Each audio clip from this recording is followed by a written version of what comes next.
ladies and gentlemen, and welcome once again to Rogues Gallery Live.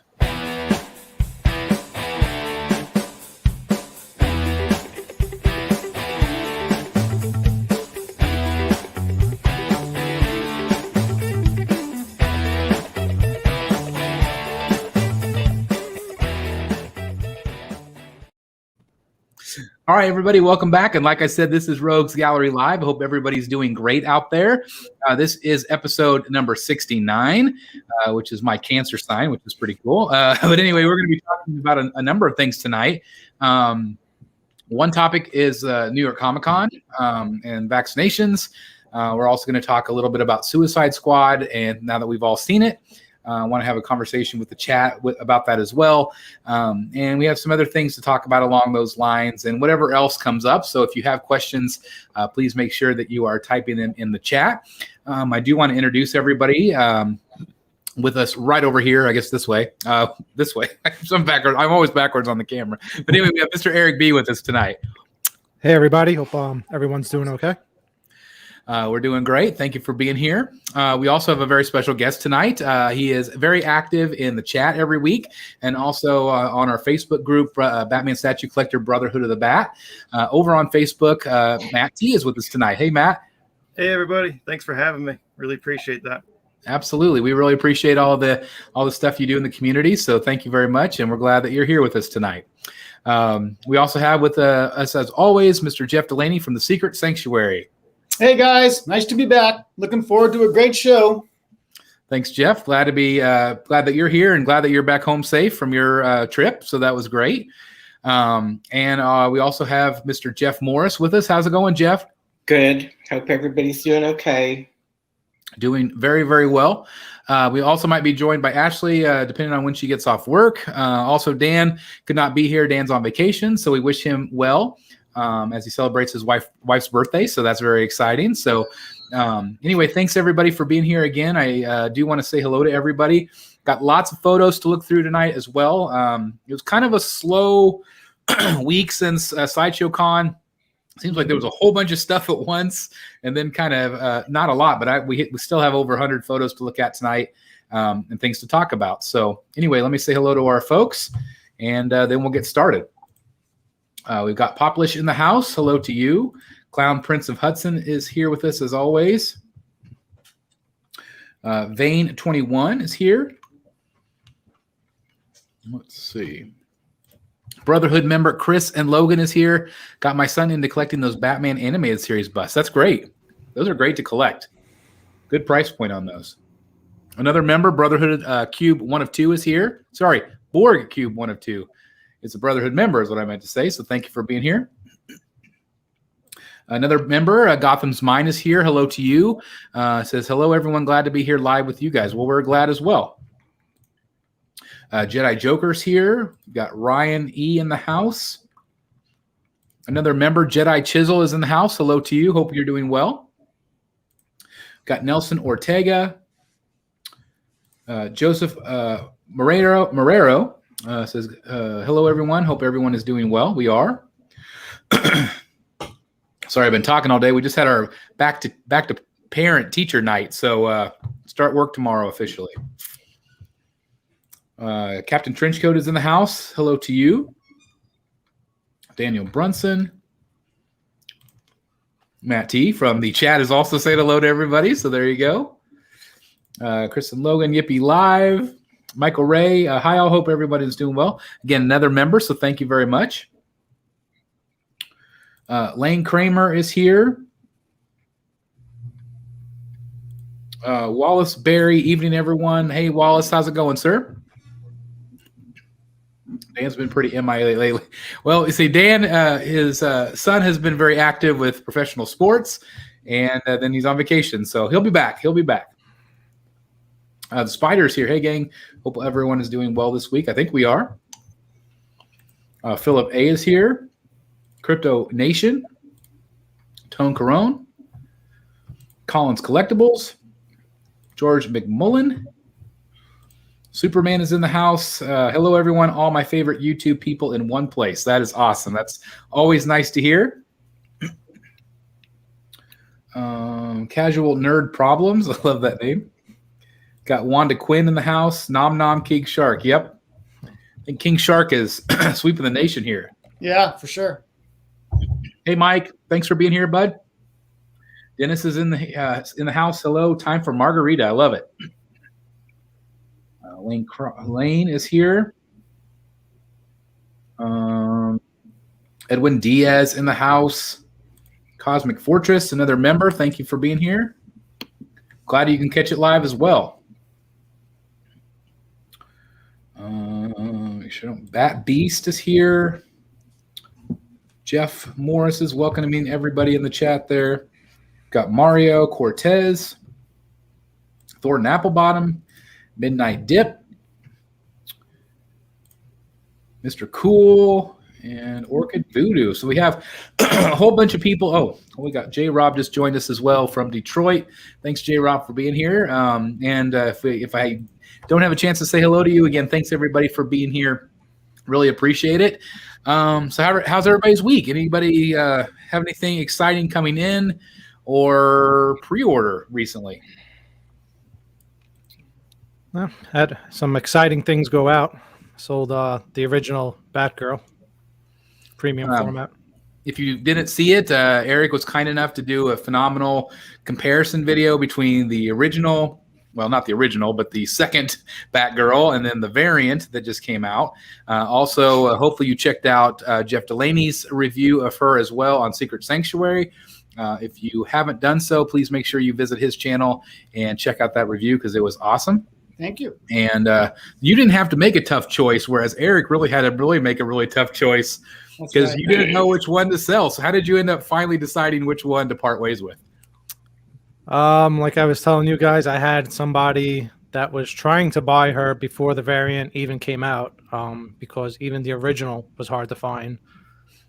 And honestly, I wasn't ready to sell it. I was still kind of deciding, but he contacted me after, seeing that I got the modern variant, shipped to me, and he was like, are you ready to sell it? And I was like, you know what?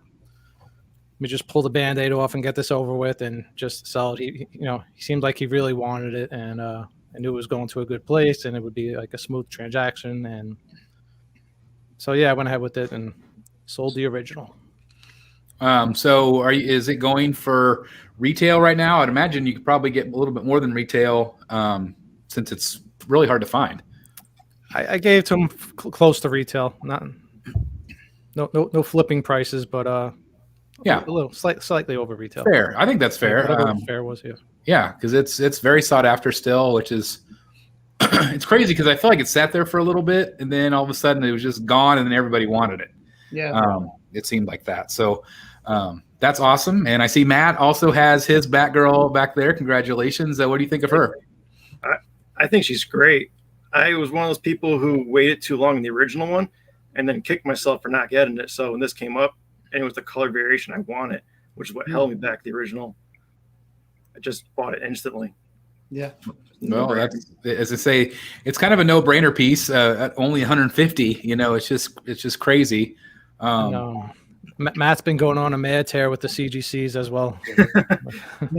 Yeah, I picked up a couple of those lately. It's kind of becoming a bad addiction. It does. It's amazing how quick, you buy one or two and then you're like, okay.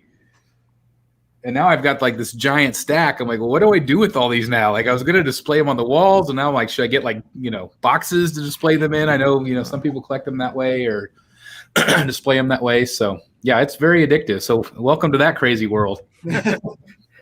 For sure. And Mr. Delaney, you've had some time with Batgirl now. How have you been getting along? You know what? I bought her kind of just to review her, and I really like her a lot.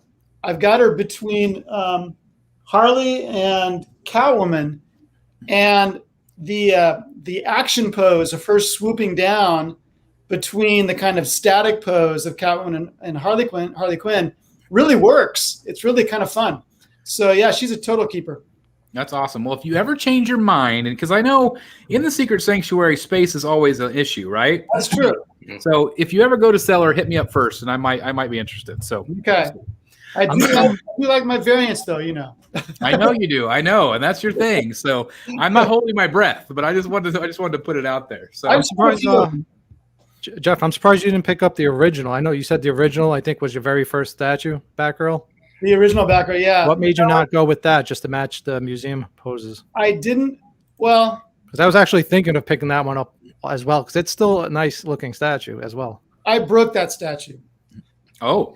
Yeah. So I sold it to someone at a bargain price who could fix it and never replaced it. And that's a beautiful statue. Yeah. Literally, that's my first quarter scale I ever had. And I love that portrait. The pose is really nice. I didn't buy the original one of this one, the second one, because I wasn't crazy about that color combination on the costume. But yeah, no, both Batgirl statues from Sideshow are really, really nice pieces. Yeah. I bought the original Batgirl twice. Okay. And I love her. Portraits are great on that one. Yeah. I mean, she is, I still feel like she's untouchable. Like, she still looks great. That was my other decision, if I should buy back the old one, because I really do like that one still too. Yeah. I feel like, I don't know. I feel like lately Sideshow is kind of going back to the museum, what we've talked about on the show. Kind of those less dynamic poses. And so I think that she might start to fit in again. Yeah. You know what I mean? Because she still has a very realistic look to her. She wasn't real cartoony. The new Huntress is very much museum. She is. Yeah. I think those two would look phenomenal together. She's based off of Artgerm's artwork. Yeah. Yeah. So I don't know. She's a beautiful statue. Both of them are beautiful, but yeah. Anything else pre-ordered or coming in for you guys? I was tempted to order that Iron Studios 1/10 King Shark where he's holding the leg. I know. We're gonna talk about that. And like I was telling some of the guys before, I'm actually considering getting the Hot Toys one. Yeah. And I don't really collect Hot Toys. I've considered getting some to review for the channel and things like that. But like this, I love that. I think it's really fun. Yeah. The textures look really good on it. But I'm like, where would I, would it just be this one singled out thing? I don't know. Yeah, if I bought the 1/10 scale, it'd be from my desk at work probably. You could have the gun case behind you. Could be like the Hot Toys gun case. Yeah. Lord knows we can't figure out what to do with this damn thing. So it's like, since my Batman Hush isn't going to work, speaking of Hush, I've actually considered, I have this issue where I don't know what I'm going to do with that whole wall with my Arkham stuff, Yeah. So these are the deranged thoughts that I've been thinking. I'm thinking, okay, should I just get back all of my Arkham statues, and because that's when I was happiest? But now I'm like, I just can't. I don't know if I should do that. And then I saw that Huntress came back up for order at Sideshow, and I had that one only for maybe a week and a half. Yeah. Mm-hmm. And I bought it thinking I wanted it, but then that was when I was first moving into the Batcave, and I panicked because I don't collect the good guys. And I sold her right away. She's she's an anti-hero. So yeah, she is. Yeah.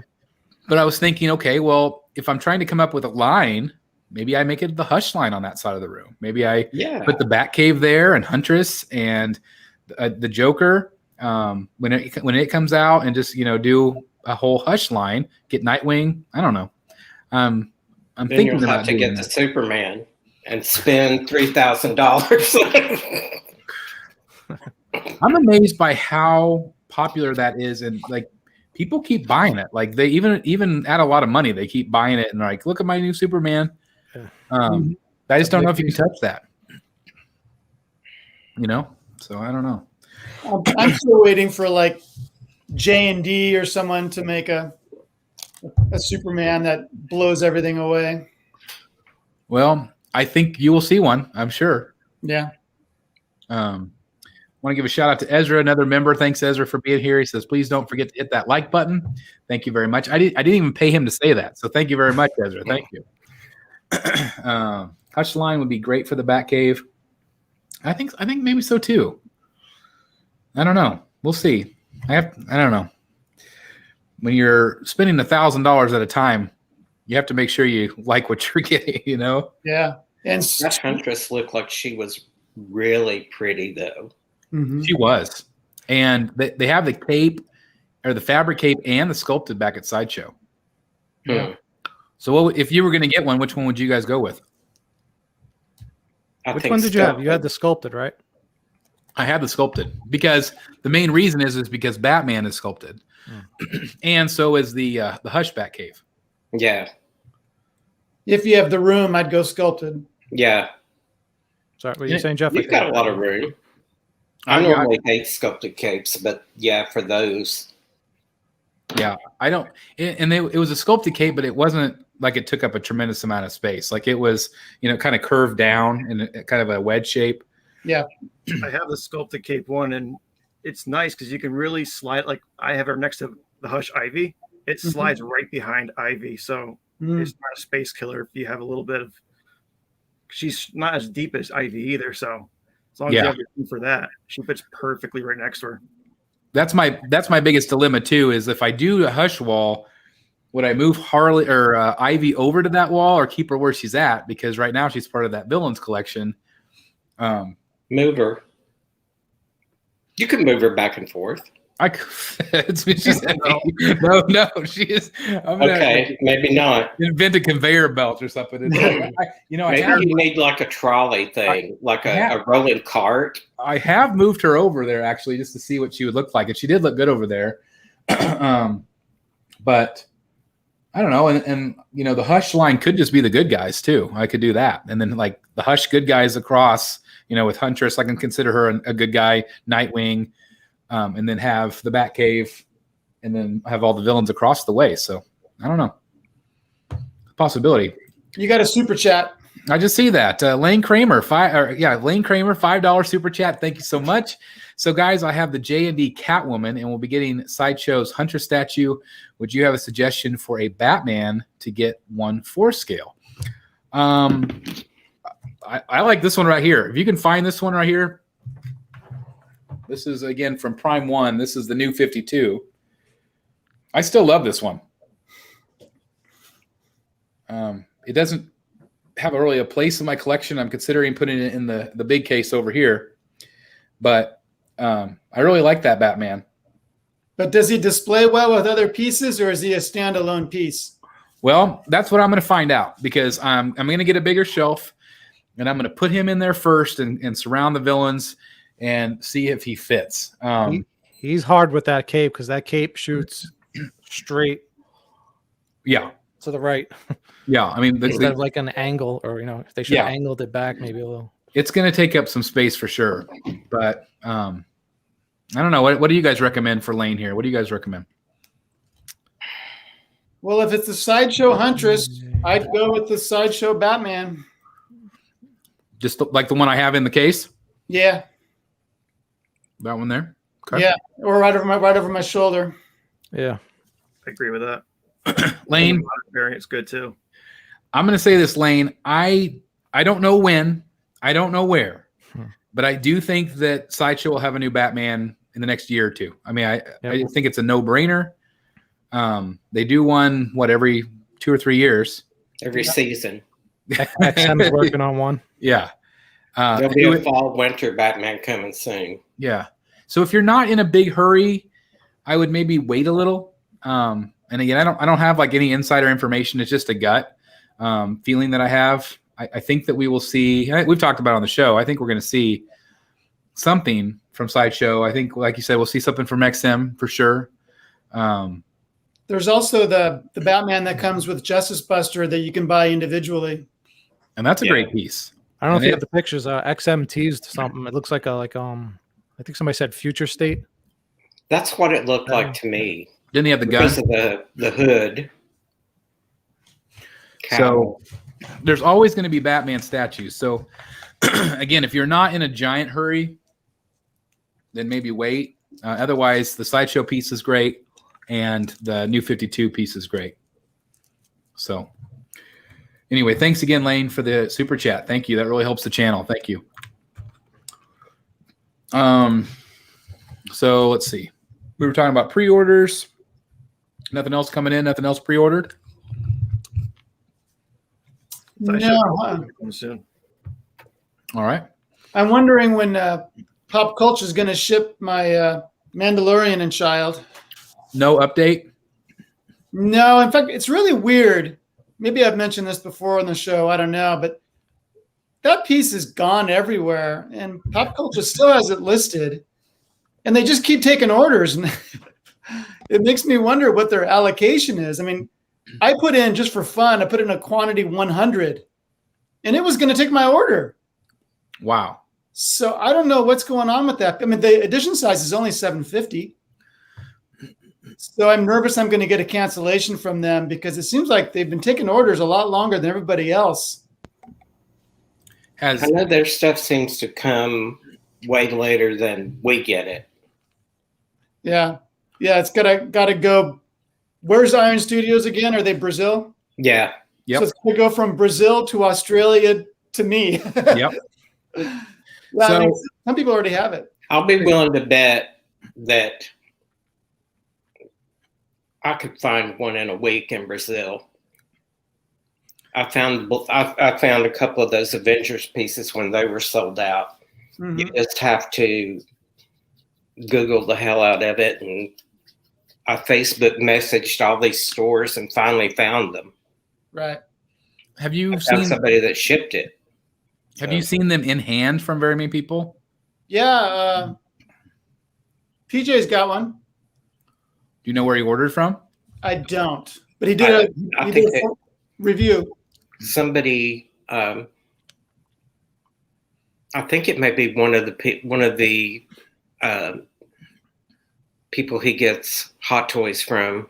Oh, okay. Like it's one of those people that Sideshow doesn't like, those overseas. Yeah. Oh, and George has one. Yeah, he got one. So I don't know, the pop culture thing, it kind of makes me wonder if they put it on and then just never took it off. That's what I'm wondering. Yeah. If we're going to end up getting a cancellation notice in a few weeks because it's supposed to ship from them in September. So we'll see. Well, we're getting close. Yeah. Well, keep us posted. Will do. It's crazy. Yeah. Well, so you guys want to get in our first topic here? Sure. All right. So our topic number one is going to be about New York Comic Con. And so there's a lot of people that are, kind of wondering if it'll even happen or not. But they did come out last week and say that they're going to be making a statement here soon. And they're going to be requiring that everybody has proof of vaccinations. A lot of the events in New York, like the Javits Center, two big events have recently been canceled, but they were only like 2 weeks out, 2 or 3 weeks out. So this is supposed to happen in October. My question to you guys is do you think it'll happen? And what do you guys think about requiring vaccinations to attend an event like this? I think at this point, if they were going to cancel it, they just would have canceled it the same way they canceled the car show. But you never know what laws New York's going to change in the next month or two. So it's tough to say. But I mean, if they did that, I mean, there's already people like you, Chris. You said you're trying to book, flights, and people have to book hotels. Like, it would just be a mess if they canceled it last minute. Yeah. Well, that's the thing is like some of those other events, they did cancel last minute. Yeah. But I don't know how many tickets they sold. I am in New York. And so I know certain things like concerts and venues, they are only doing, vaccinated people. So I'm thinking they're just going to stick with that. And so it's other venues doing it as well then. Yeah. Yeah.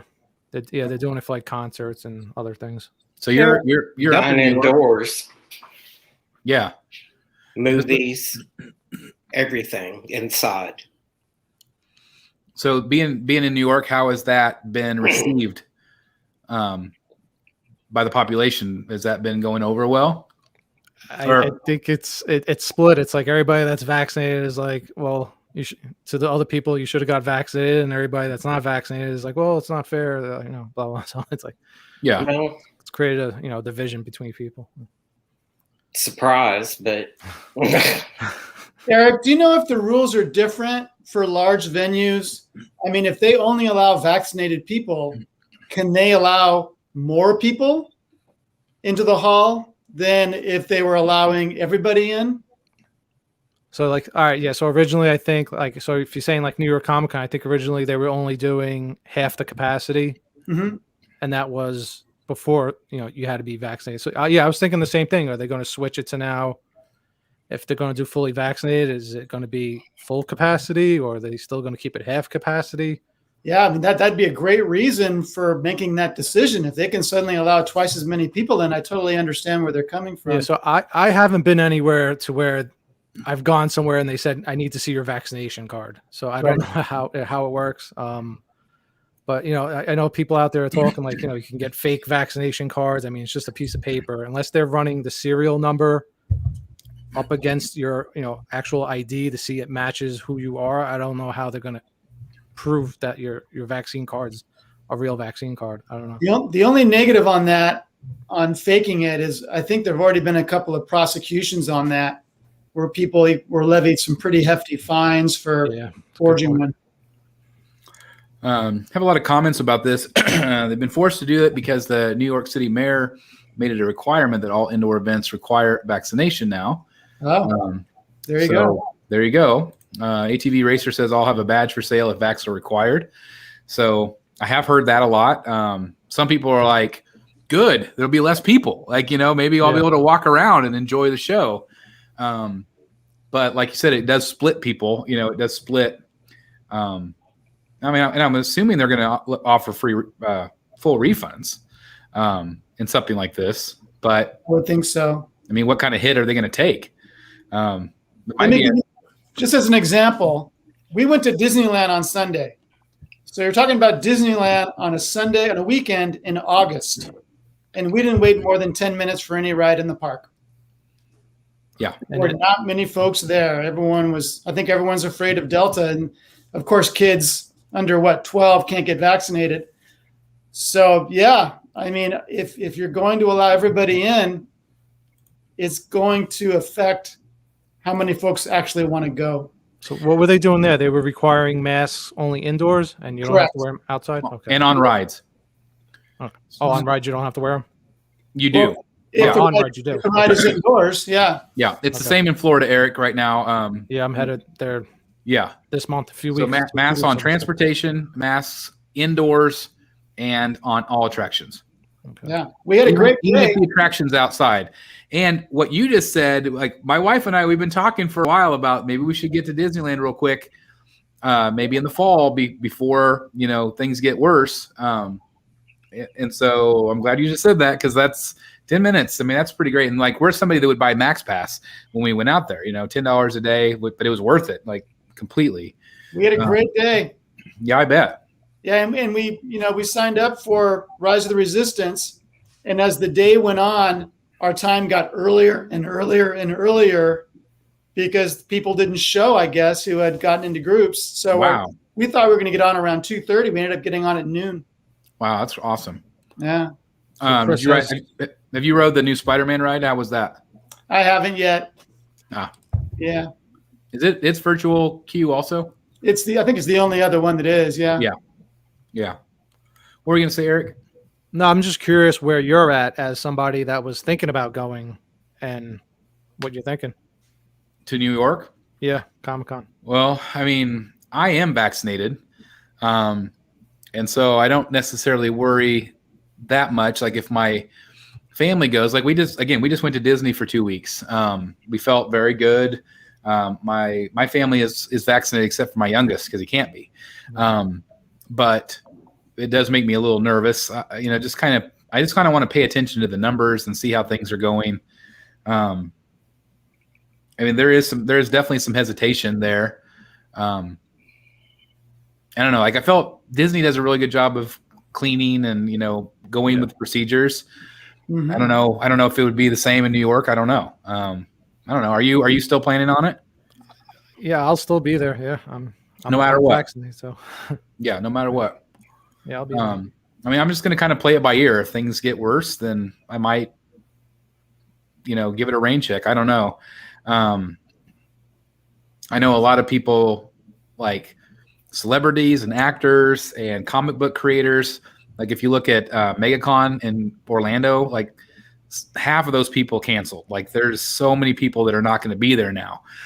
And that's what I worry too, is like, is it going to be worth it if none of the overseas vendors are there, if all the celebrities and comic creators that I want to meet are not going to be there? Is it going to be worth it? I just don't know. That's what I'm afraid of. If there's like nobody there, then it's like you said, what's the point of even going? And they've only announced like 5 people. Yeah. And there's nobody I really know. I don't really know any of them. So I'm like, I just don't know. I think celebrities, especially, it seems like they're really dropping like flies. And so like, what's going to be the draw? Do you have confirmation yet of Sideshow's there? They set it on their schedule. I mean, they're as of right now, they're planning on it, but they might cancel out too if if they're worried about going. I don't know. That would be a big deciding factor for me, whether I wanted to go if I lived back east, is whether Sideshow was going to be there. Yeah. Maybe, I have some contacts at Sideshow, so I'll ask around, but maybe they don't know right now either. I don't know. So PowerCon is out here in early September. That's a He-Man and She-Ra convention. And Tweeterhead announced that they were going to set up there. Oh. With new releases, with new reveals. Really? Including a con exclusive. And so now I'm wondering whether that show is going to happen or not. It's only 20 minutes from me. It's right across the street from Disneyland. So if it happens, I'll go and do some filming there of the new reveals. Well, that's exciting. When did you say it was again? It's early September. I can't remember the dates exactly. But okay. It's PowerCon. Well, that's awesome. And that Tweeterhead doesn't do that very often, so that's really but it's neat. It makes sense considering what the topic of the convention is and all. But the thing is, what I'm going to tell Chad is, if you're going to do that show, he should be doing WonderCon, which is in the same area and is a really nice convention. It's kind of like San Diego Light. Be a good show for them. So I think Reed Pop said August 16th they were going to have more info of what's going to actually happen. So we got a few more days, maybe get some answers. Yeah. Toy Quest 101. I don't know if somebody said this earlier, but I talked to them yesterday, and they won't be allowing more people in, regardless of proof of it or not. But that could change. Oh, okay. So there you go. Are they going to be allowing you to bring your kids then if they're under 12? Good question. That's the other question. Yeah. I think not. Think so? You got to make a lot of controversy if you can't bring your own kids to something like that. I know, but I think that's what they'll do. I don't know. It's going to be a mess. See, that's why it's going to cause a bigger mess than it's worth, I think. So, I don't know. I think they'll cancel it, honestly. I mean, how is that? How are they going to do that anyway? If you go to a restaurant to eat and you have kids that are, well, I think it's capacity. I think, but if everybody inside is vaccinated, then your kids should be okay to take their mask off to eat. Is the theory of it, right? So I don't know. Well, but they're saying that if you're vaccinated, you can still transmit the virus. So even in that situation, your young child could contract the virus. It's just crazy. I don't know that if I had kids, I probably would just stay home. Well, we did that. We did that for a year and a half. Yeah. And my son, I know. Well, that's my point of why I think they're going to a bit of an incentive for people to get vaccinated so you can do this stuff. And personally, I think it's time. That's just my opinion. You can hate it, love it, whatever, but it's time. It's either shit or get off the pot. Yeah, like I told you guys, they're offering people $100 in New York to go get vaccinated. They're trying whatever they can to get everybody vaccinated. What are we like country-wise? Are we like we just got over 50%? 58%. Right? Oh, 58. 58. Huh? I don't know. Like, I know it's going to be controversial. I just wish we knew now. Like, I wish we didn't have to wait because people are trying to make plans and trying to figure out what they're going to do. Like, even like, you know, I can't remember if I've talked about it on the show, but I've got a family member that is going to Yale. And this will be the first year he gets to play. He's going to be a junior. But he didn't get to play last year. He didn't get to play his freshman year, you know. And so they, you know, he'll be eligible to play more years, but they don't even know if they're having a season yet. So like we were going to make a trip up to New York to watch him play. And then the New York Comic-Con thing came up, and now we're trying to debate, okay, should we go to a game? Should we wait till next year when he's a senior? Because my wife wants our kids to see New York. But I don't know, just a lot up in the air. But yeah, regarding the kids, if it makes like any difference or if it helps somebody try to think this through. So at the end of the school year, you know, a few months ago, they made masks optional. You could either wear it or you didn't have to wear it. They are now ruling that going back September, all kids have to wear masks again inside the school. I mean, like that's what we're doing at our building. Like all kids, all staff, all parents have to wear masks inside. That was decided about a week ago. Yeah. Yeah, a lot of people are talking about Florida. Florida's kind of the hotbed right now for cases over 1,000 a day. So yeah, the Sideshow says they'll be at New York Comic Con. So we'll see if that changes. I mean, if they cancel, I guess they won't. Board Cube 1 of 2 says Fan Expo in Toronto has similar issue. Next to nobody confirmed selling tickets for the show yet, but without those people, what are they really paying for? Yep. I mean, that's a good point. So yeah, I mean, I would imagine, yes, I think that's exactly what Sideshow will do. I think they would do Sideshow Con again. Oh yeah. I mean, there's no doubt. I mean, they have products ready to go. I mean, for that event. So whether they're there in person or virtually, you can bet your bottom dollar that they'll do something. Didn't they announce an online like a thing at the end of Sideshow Con for San Diego? Didn't they announce one for New York? Virtual? Well, or tied into maybe. I thought they announced something. I don't know. I guess we'll have to go look at that. Yeah. Hey, Ashley. Hi. Hi, Ashley. Hi, everyone. Well, How was work? Obviously, I just got home. All right. Well, welcome. We'll let you catch your breath. Okay. Thanks. Daniel says the maximum attendance is set by the venue and city, not the event. Because of that, they won't change the attendee number if only vaccinated people are allowed. Okay. I'm sure that the fire marshal has something to say about it, too. I'm sure they do. Ryan says the sanctuary has to be at PowerCon, so no pressure. Brad Ladner, $5 super chat. Thank you, Brad. He says, got my vaccination card signed and graded 9.8 Pfizer variants. We all know how much Brad likes the CGCs, and we'll still have that debate here soon. That's funny. I love it, Brad. Thank you for the super chat. Thank you. Let's see. See what anybody else is saying about it here. Yeah, we're working on that, Collectors Therapy. We actually have something very special planned for next month. You guys are not going to believe it. It's going to be awesome. I don't remember seeing a lot of underage kids when I went to New York Comic Con, so I don't think it'll be a big deal until Sunday. True. Yeah. Toy Quest says, I honestly think they're going to cancel the whole thing because they aren't going to have vendors or anyone. Their biggest vendors are from overseas. Is that true? Like, is that typical where most of their vendors are from other companies outside of the U.S.? I don't know personally. I don't know. But yeah, that does worry me. Like we said earlier, like who's going to even show up? Well, I mean, that's the thing is they've already purchased the ticket. So they've purchased the ticket knowing that no one might be there. That's true. Yeah. I mean, that's not like they're going to say, "Oh, we don't have any celebrities, so no one's going to buy the tickets." Well, everybody already bought tickets. Yeah.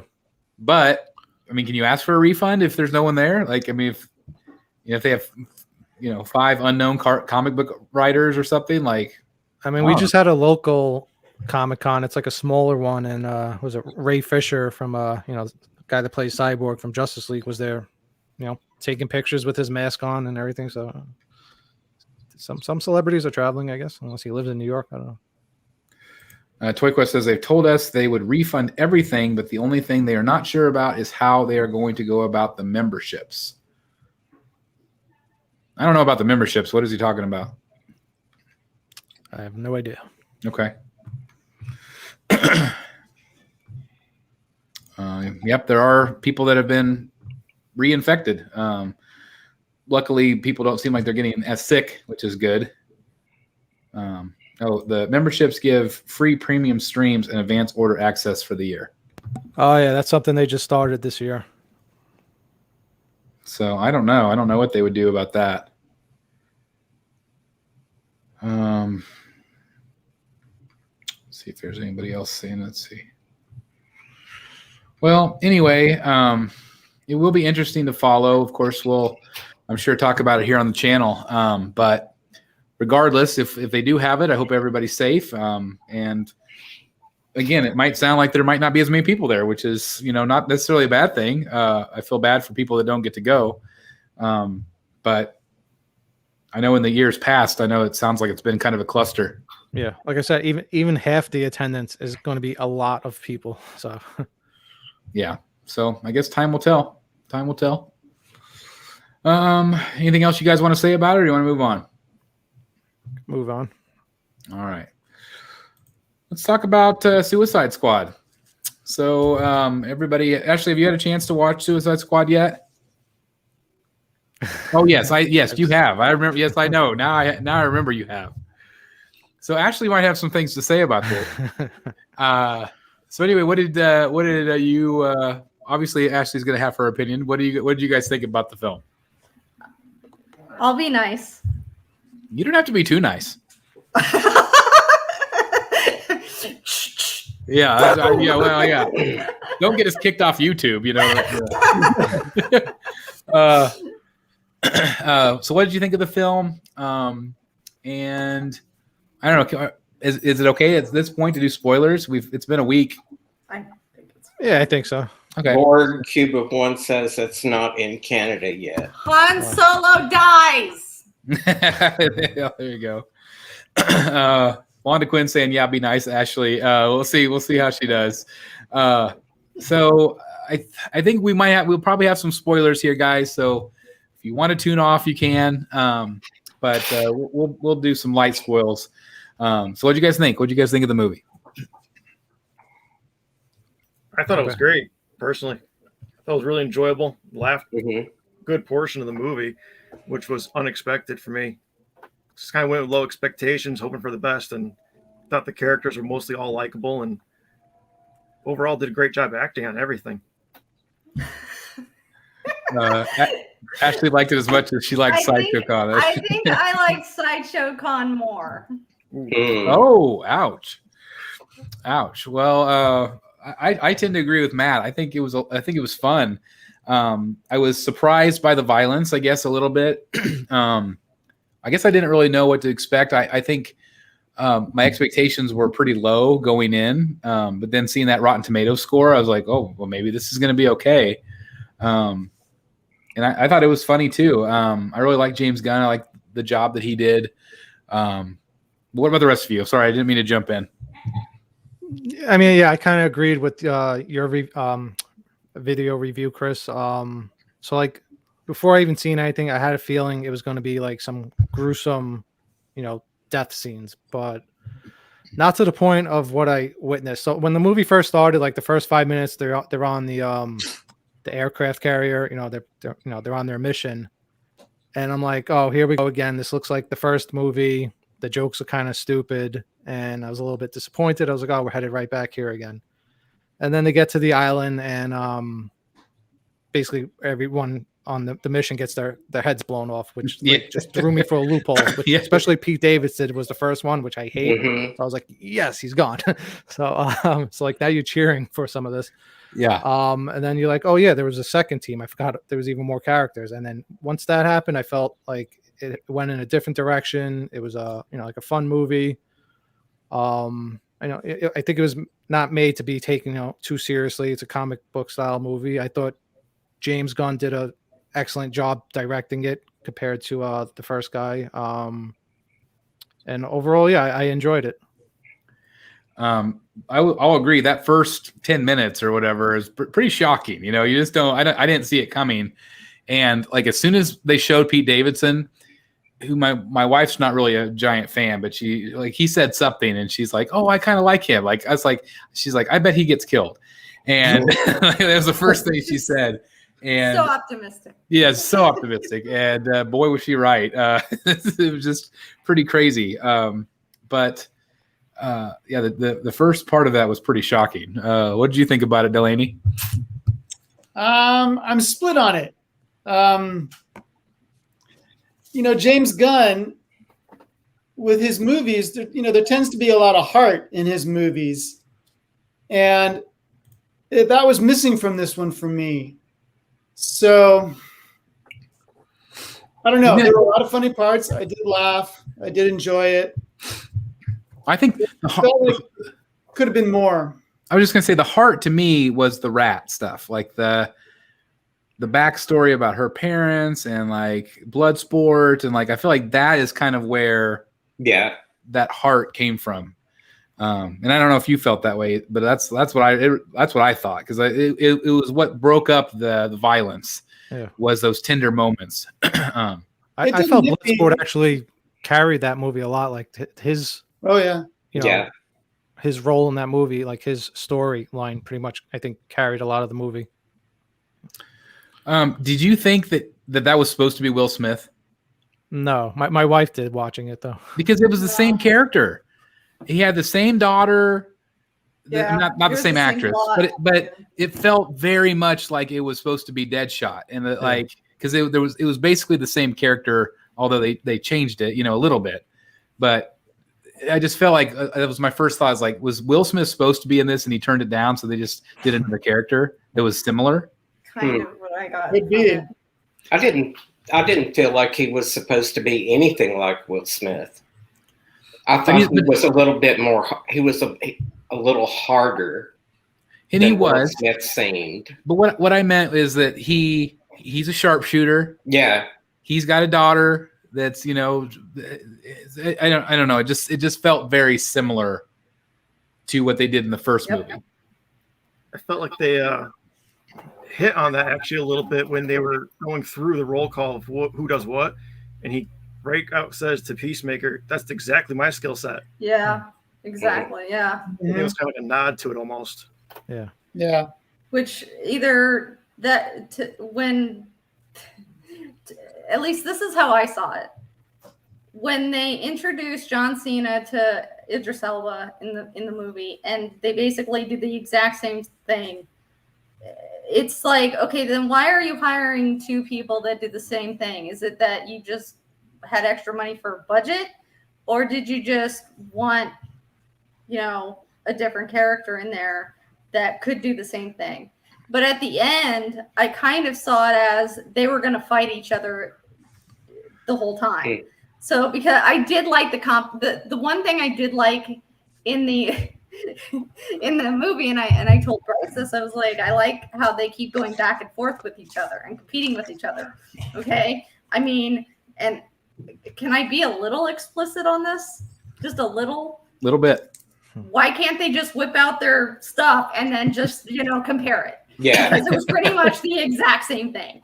And so it really was. And it got to the point where when they go to the chick that runs it, she's like, "Where's my team?" "Well, your team's dead, lady." Like, that was kind of funny. I enjoyed that. I think that was like the only thing I enjoyed out of it was that part. And then John Cena's death. I liked his death. That was the best part. Well, people seem to say that Bloodshot or not Bloodshot. Is that what is his name? Bloodsport. Thank you. Bloodsport is him as an actor is way better than Will Smith, and that was surprising when my wife said that about the original. That she I love Will Smith, but I hated him in that movie. Yeah. I really wish that they would cast Idris Elba as Batman, because he would make an awesome Batman. He could do it. I mean, he's It really showed in this movie that he could be Batman. And I laughed when they said that Will Smith was going to be like cast as Batman. I'm like, oh great, it's going to be like the Fresh Prince of Gotham. But I think Idris Elba, he's a fantastic actor, and he doesn't get a lot of credit. But this really showed that he could play it. He practically was Batman in this movie. It was great. It was fantastic. I thought he did a really good job. What were standout characters for you in this movie? For all of you guys. Bloodsport.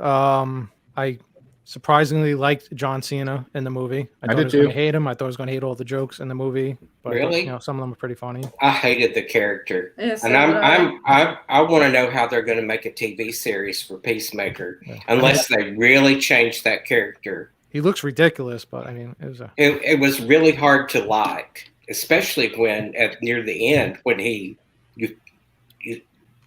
was going to kill Ratcatcher. Yeah, that was like.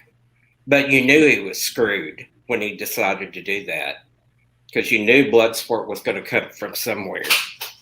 But I felt like both of them were put there as a failsafe. If one of them gets killed, there has to be a leader. So I don't know. Collector's Therapy says John Cena finally turned heel. That's awesome. He sure did. He did. I actually really enjoyed him as well. Like I had that same thought going in, like, oh, the jokes are going to be stupid. He's going to be this goody, But I don't know. I thought he was a pretty good, kind of a badass. He's, and I was kind of surprised how violent he was, considering his character outside of the movies. He's very wholesome, very family friendly. So. I was surprised by that, but a standout for me was Polka Dot Man. I loved Polka Dot Man. Yeah, probably had something to do with I had a chance to meet him, and just such a nice guy. But I was like, when I saw that, I'm like, oh my god, these characters are so lame. Like it's just such a lame characters. But what'd you guys think of him? He was great. He was good. Yeah, it added a lot of funny moments with when he kept seeing like his mother's face everywhere. Yeah. It was funny. I think that they made him as cool as they could. Yeah. I don't think anybody else could have done that with that character.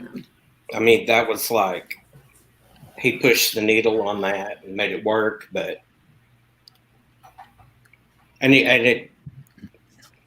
that was one of the deaths that really bothered me. Yeah. Oh yeah. I mean, they really pulled.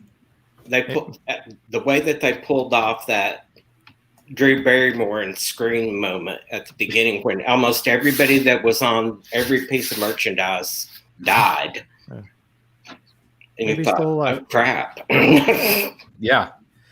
It's like, I'm a superhero. No, you're not. No, not anymore. Go ahead. Well, I was going to say Polka Dot Man was really cool, but I noticed that James Gunn seems to have a pattern with blowing heads up, especially after Belko Experiment. Because did you guys watch Belko Experiment? Have any of you watched it? I haven't seen it, but I know he did.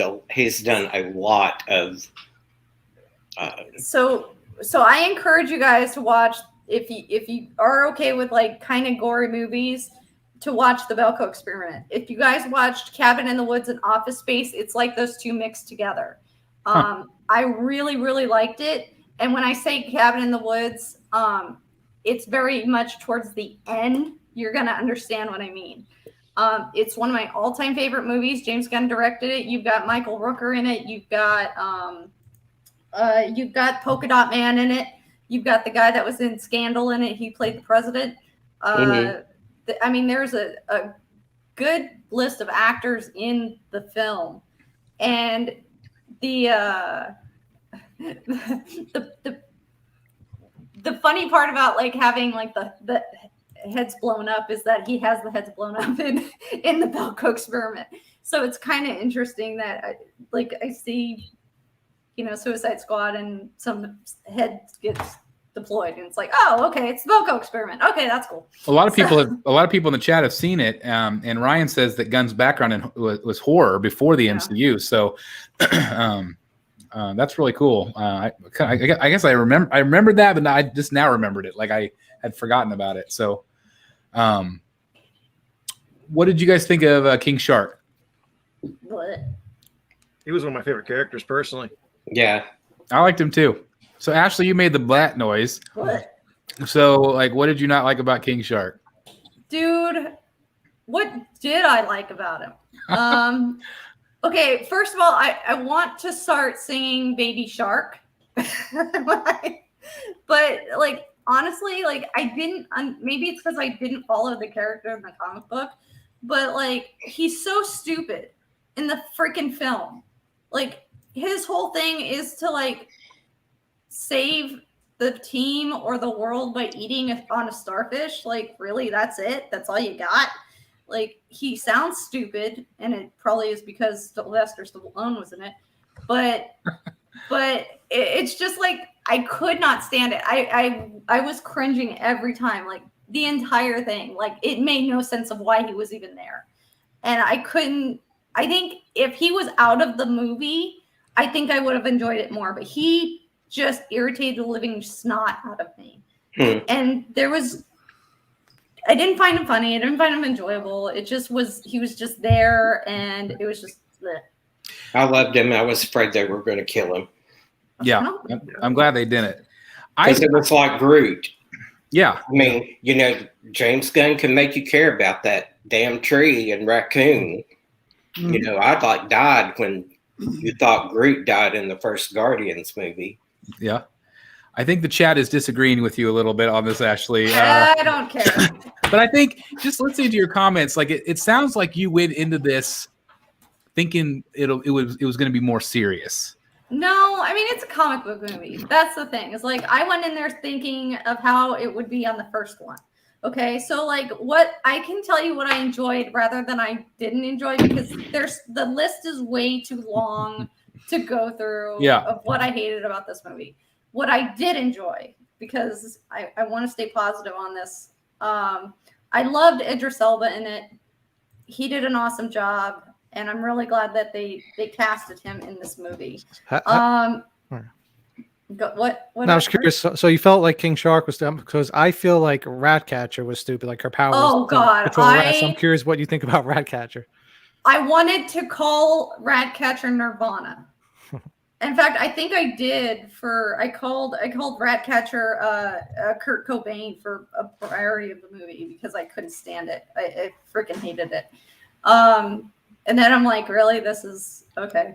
I liked Harley. I love Margot Robbie. I'm a huge fan of hers. I thought she was fantastic. I was a little irritated that she was only in it for like 20 minutes of the movie overall.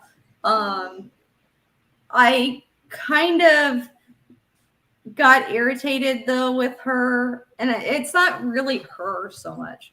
It was more of the movie itself, where it's like she almost went into the trap of finding another Joker. Yeah, that was the thing that bugged me the most about it. Was I was hoping when she fell for the guy that she was playing him rather than him playing her. I wanted her to be smarter than that. Yeah, so did I. Because I felt like she should have been smarter than that. Yeah, but wasn't she? That's my only complaint. But wasn't in the end, wasn't she? Yeah, but she didn't turn until he mentioned killing kids. Yep, and that was it. But that's how I come out of that whole thing. But I just wanted her to be a little bit more ruthless about him. I wanted to see that she was playing him all along. See, I had like two, what the F moments in that movie. One was when Harley gets captured and this guy's like, I worship you, and now you're my, princess, whatever. But I'm glad Gunn did that, because it kind of separated the characters and kind of like, branched off. So you have like this own, separate story going on. And then the other one was with Ratcatcher, just like controlling, millions of rats to destroy Starfish or Starro, I mean. and then I'm trying to think the positive. I'm like, well, there are millions of rats, and they say rats outnumber people. I'm like trying to like, make sense out of it, and like try to like it, but I thought it was kind of strange. Yeah. I liked John Cena's death. I cheered. I have a thing against John Cena. Like, he's a great wrestler and all. Okay, great. But the guy to me cannot act. He just can't. Like, every film he's done to me, like, he acts the exact same way. And every time I see something that he's done, I have hope that maybe he went to an acting class. But it wasn't like, I compared his acting to Idris Elba, and I'm like, wow, that's totally different. I just feel like he's blah. And I tried really hard to watch him in Daddy's Home too. And I was just annoyed by it because he was like, everything about that movie was great and funny to me, but the worst part was him. And I'm like, I guess it's. What movie is that? Daddy's Home too. What? That was is that Mark Wahlberg? Mark Wahlberg, Will Ferrell, and then John Cena's in it. Yeah, John Cena's in it. So he's the new husband? Yeah, he becomes like the new husband, but like he doesn't want any like attention or anything or any kind of. He's the same way that Mark Wahlberg's supposed to be, but it's just to me like he has that same acting ability. That's what I was just reading. Wanda Quinn just wanted to remind you that John Cena turns out to be alive in the post-credit scene. Yeah, and he's getting his own show. So. Thank you for telling me. I will not watch that. I just don't know how they redeem that character to make you want to watch. Maybe it will, but it was like, damn. Yeah, I normally don't like Cena, but I thought I liked him in the movie. We've got a super chat from Dan, $2. Thank you so very much. You can trash the shark, but not Cobain. So there's been some Nirvana hate going at you, Ashley, for that. The only time I liked Kurt Cobain is when Weird Al did the parody. That's the only time. What did you guys think about Harley Quinn? Like, I personally think I didn't care for Birds of Prey. That movie was not. I don't feel like that movie was really made for me.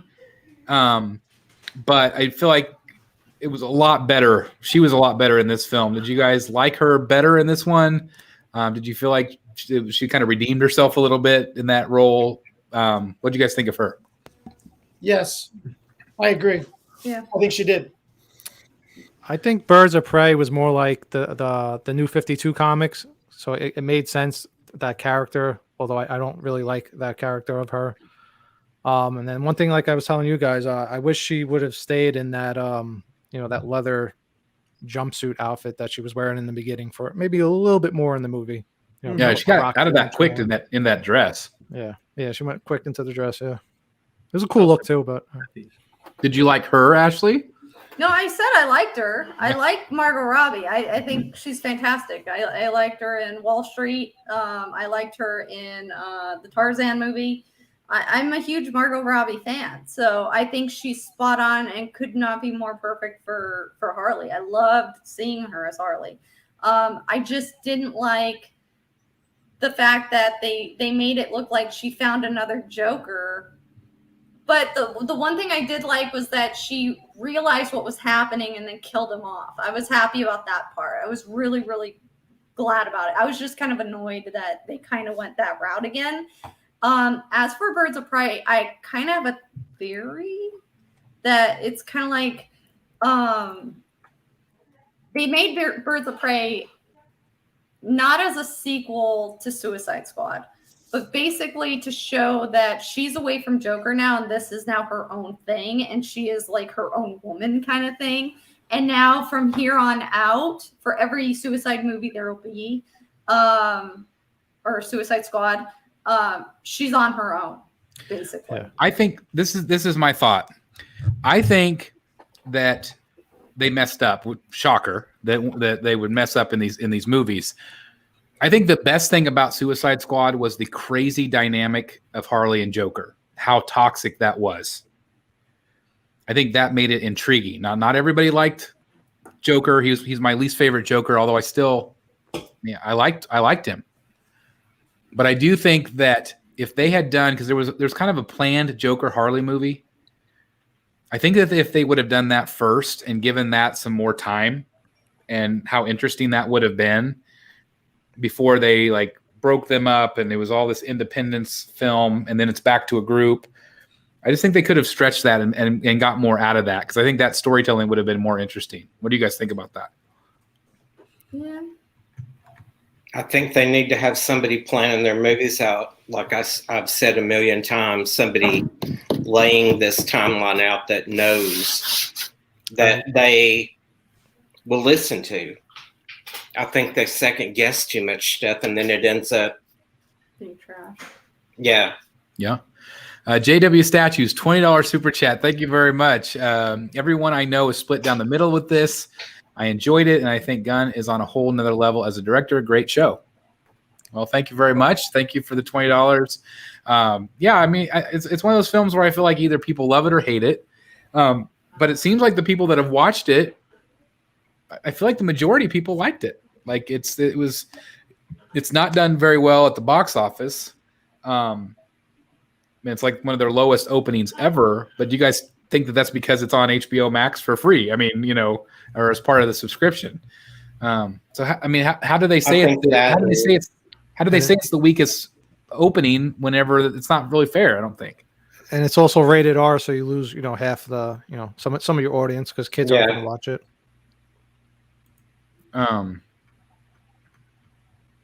So I just don't feel like you can judge on the box office. But I think overall, don't you guys think it's been really positively received? Mm-hmm. Yeah. I don't think you Especially- could judge box office on anything. No. But that's what Warner Brothers is going to look at. Yeah. Well, look at Well, Marvel right now. Surely they have to have a way to know how many people have watched it at home. Yep. Because Disney knew the numbers on Black Widow, immediately. I was surprised it was free on HBO Max. I thought it was going to be like how Disney was doing it, where you have to pay for the movie. I was shocked. But then somebody said, well, they're all going to be that way. But Delaney, you were talking about before the show, fill up the people in about what happened with Warner Brothers this last week. Yeah, and I think Eric was talking about it too, but AMC theater chain initiated a deal with Warner Brothers that their films will be in theaters for 45 days. Eric, is it prior to appearing on HBO Max? Yes, prior. So it'll be in. You have to see it in. You have to wait for it to be in theaters for 45 days before it hits HBO Max. Yeah. So basically, they're forcing people to go to the theaters if you want to see it ahead of time. I mean, that makes sense. Like, I can't believe they haven't done that already. Don't you guys think? Yeah. I know that theaters are just starting to get open again with numbers going up. Who knows if they'll close back down? I don't think things are going to close back down. Really, I just think there'll be more stringent protocols. But they're not going to make as much money if they're giving it away for free. So I know. A question, Delaney. I think you've been to the movie theaters. Is it the same thing? They're doing like a certain capacity. So is that going to affect, sales if they're only letting a certain amount of people into the theater to where they can't pack the theater now? You know what? I've been like 3 or 4 times in the past few months, and capacity is not even an issue. I mean, there's never been more than 15 people in the theater. There's just not that many folks going. Did you see it? Did you see it in the theater, or did you see it on HBO Max? I saw it in the theater. What about the rest of you? HBO. I have not been to a movie since the pandemic happened. So I ended up watching it twice. The second time I watched it with my family, I was at my brother-in-law's house, and it just, he didn't see it yet, and it went on. He put it on.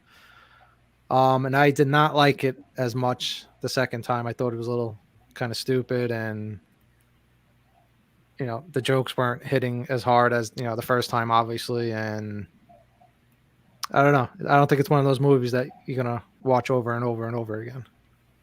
Mm-hmm. I agree. Ashley, how did you feel about the original Suicide Squad? Somebody was asking earlier. I know it sounds dumb, but I really liked it. I liked it because it's not really something we had before. We didn't have the villains going to save whatever it is, if we didn't have that, I enjoyed that for what it was. And that's why I was like, okay, so this is going to be about the same thing. And I went into this thinking about how excited I was about it too. And then it didn't land. And I'm more disappointed than irritated with the film.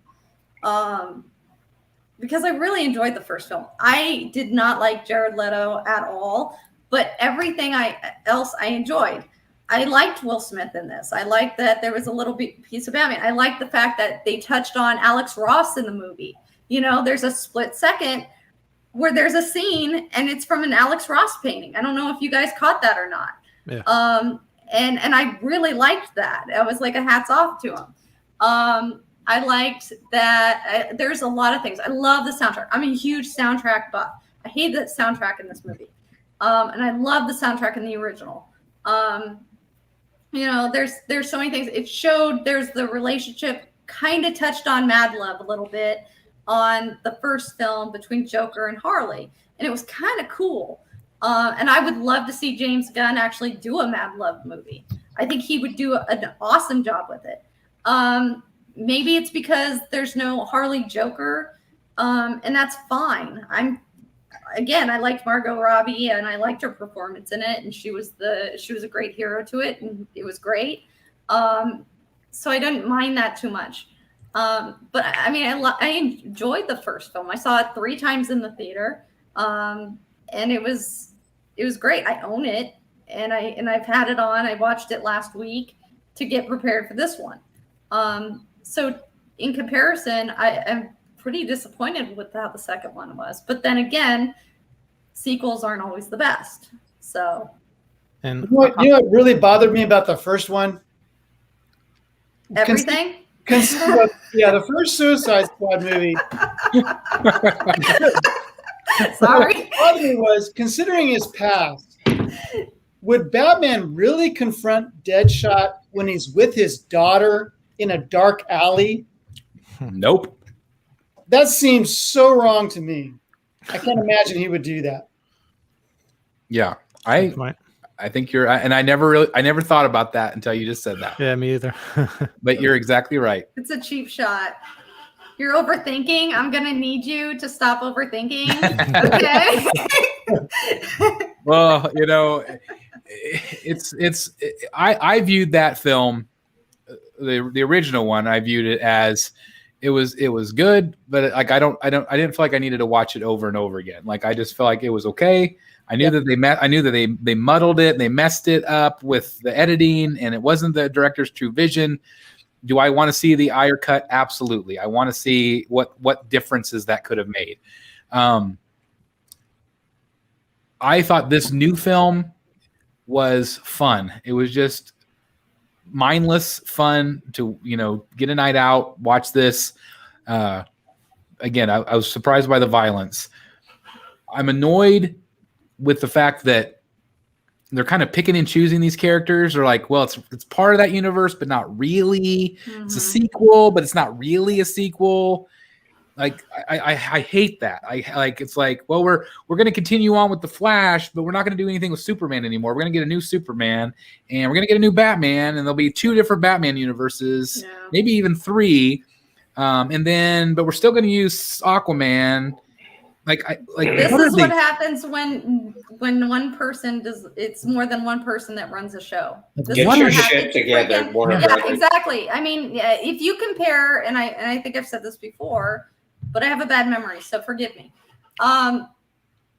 If you compare, and I hate to do this, Marvel and Disney with DC, everybody's running the freaking show with DC, and nobody can make a goddamn decision. Nobody's running the show. No, and it's like there's some guy walks in when the movie is 3/4 of the way finished and doesn't like something, or has read something on social media that somebody didn't, this leaked out and we don't think it's a good idea. So now they're panicking. We got to redo everything. Now it's got to be more like this new MCU movie. Yep. I just got to remind you, humor. What about Wonder Woman? What about Joker? What about Aquaman? All more than $1 billion each. And none of those movies have had reports coming out that there were people coming in changing shit Nope. while they're working on it. Yep.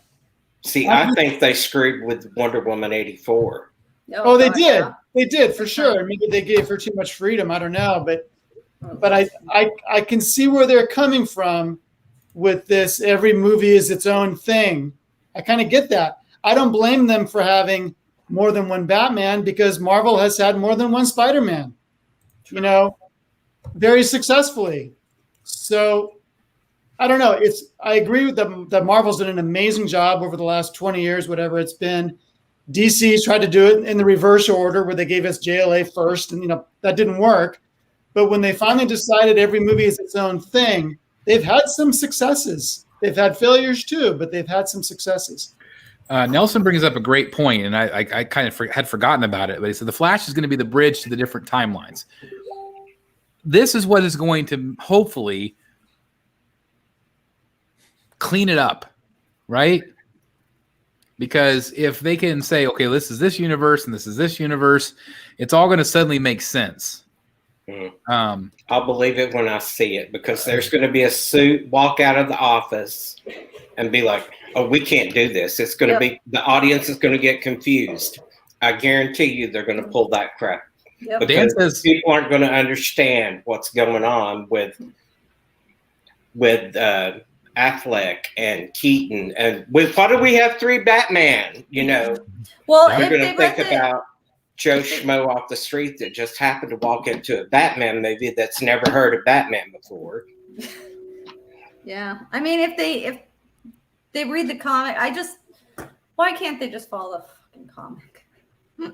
Just follow the comic, guys. They've got their stories already written. Yeah, that's all they have to do. Yeah, edit it down for time. Yes, that's it. But they won't do that. That's too easy. Archangel wants to hear from Matt. What do you think, Matt? As far as the movies, I think it's too confusing what they're doing. I can't follow at this point. It's just too many different people being casted, and I think they're going on popular movies in the past to pick their cast first, just finding somebody who truly fits the role. Yeah. I think they had the dream cast in Justice League. All of those people, they should have signed them for 10 years, all of them, and done that. They were perfect. A lot of these actors, they get tired of doing the same role, and it's like, oh, I want to, branch out my career and do different roles, and they don't realize what they have. And that's right. The thing is, when Ben Affleck was going through all of his stuff, he was going through treatment or whatever. He was originally supposed to direct the Batman. He was supposed to direct it and star in it, because of his whatever he, I don't know if it's drug use or alcohol or whatever, but he was, let go from that. And then did you see that episode where he was on Jimmy Kimmel and they lifted the Batman suit up in the rafters? No, because he retired on that show. But you could see in his face, like he didn't want to retire that character. So you have somebody that people really liked him. They liked Henry Cavill. They like obviously Momoa, Gadot. But it was the people that meddled and made bad decisions that screwed the pooch. I don't know. It's just so crazy. Like they have the best characters on the planet, and they keep screwing it up. Yeah, they have a license to print money, and they keep screwing it up. And like you said, go ahead. No, so they need to do like how they film Lord of the Rings, where they just film all 3 movies at once and then slowly release them over time. So I think as the years go, I don't know, just things get muddled up. Yeah. It does. I wonder how the Justice League would have turned out if Zack Snyder filmed all 3 of them at one time that he was planning on doing. Yeah. Well, we've all seen how that turned out. So much better if they had just stayed at, too many cooks in the kitchen. Yep. Matt, it would probably be like 6 movies because it was in slow motion half the time. Well, I mean, how do you think Justice League did? Like, do you think it did well? Like that they were happy with the way it was received with the Snyder Cut? They obviously didn't want it released. There's no way to know. There's no numbers to look at. Nope. I think a lot of people were saying they're probably mad because it shows that they were wrong all along. Yep. You know? Well, Like they're not going to admit that they were wrong, and that's what they should have done the first time. yeah. Well, anything else you guys want to say about the movie? I wanted more Weasel. Yeah. Yeah. Yeah, It's funny. that was fun. Really? And that's James Gunn's brother. The same Yeah. guy that does the body CGI for Rocket. So It's the guy in Guardians that got That was Sean? Yondu's fin and the it's this. It's like his number 2. yeah. Well, so he was.